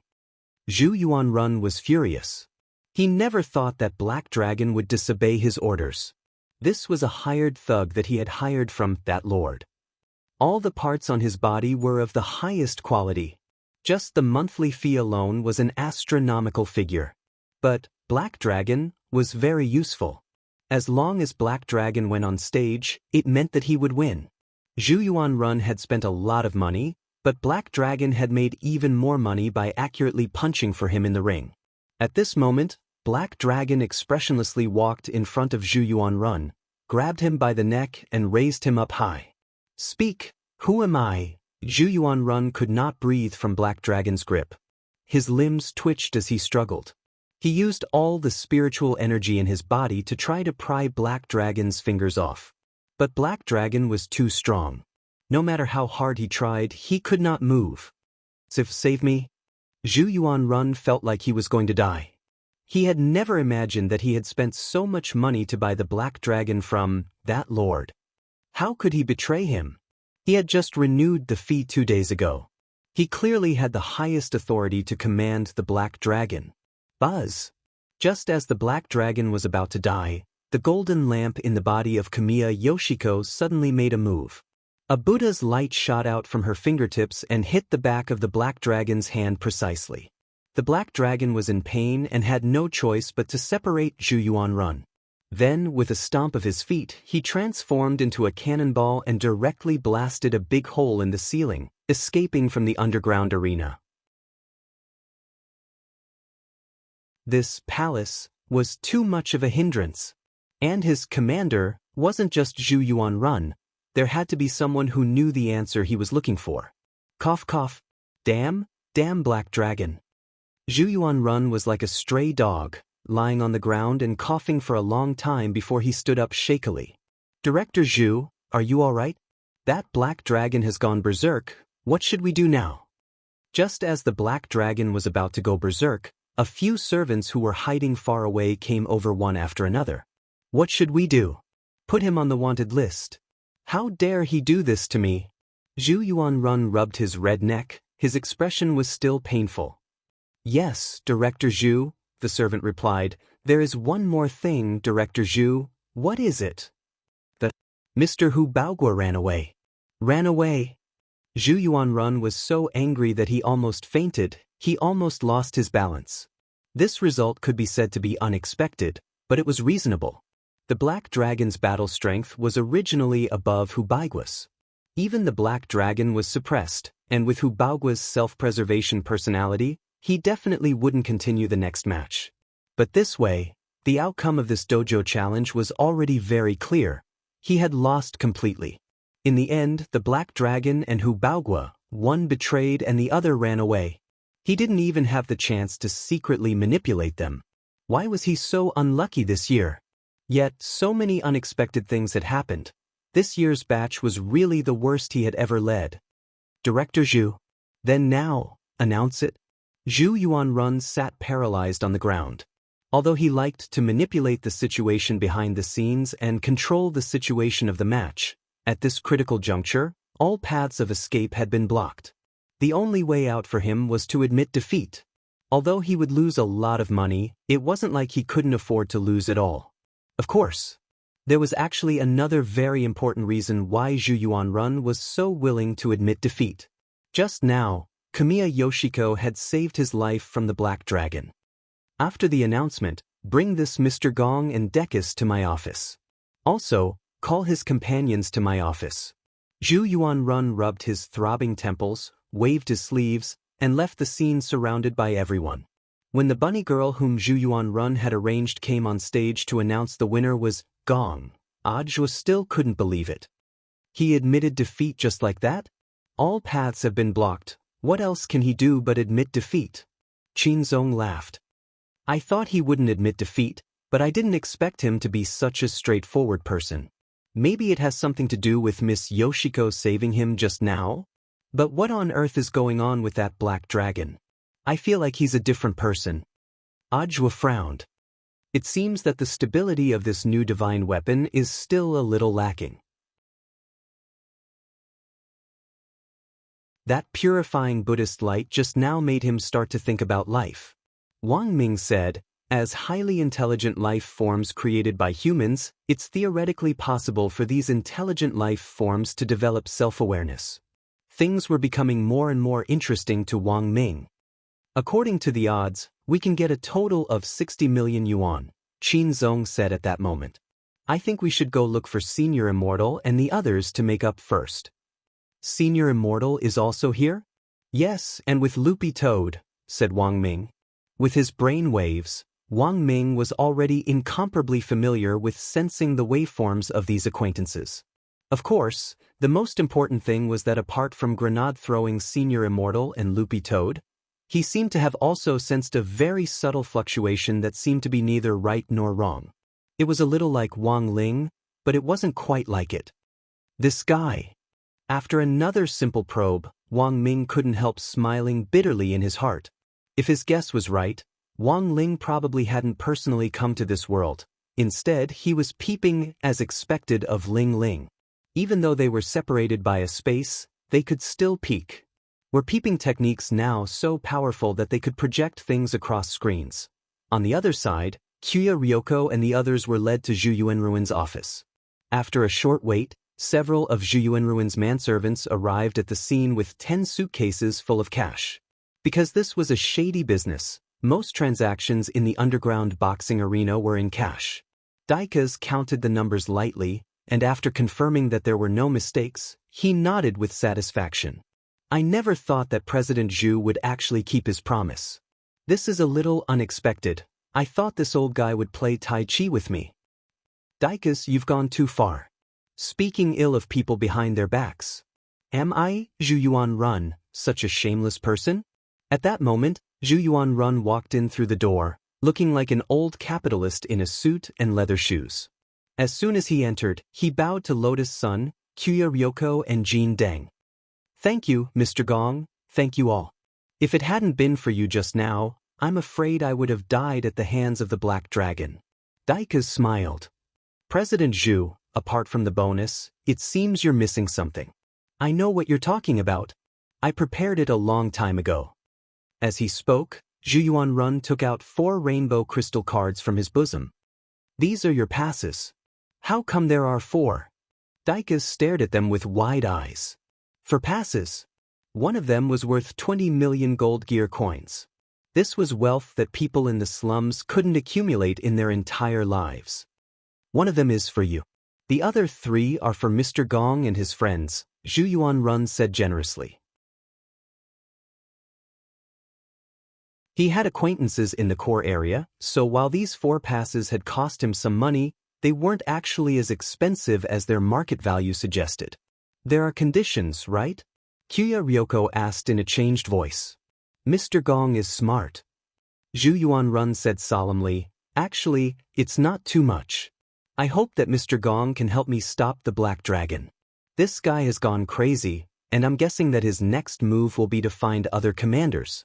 They have a deep cooperative relationship with my boxing arena. If I let them die just like that, the consequences will be very troublesome.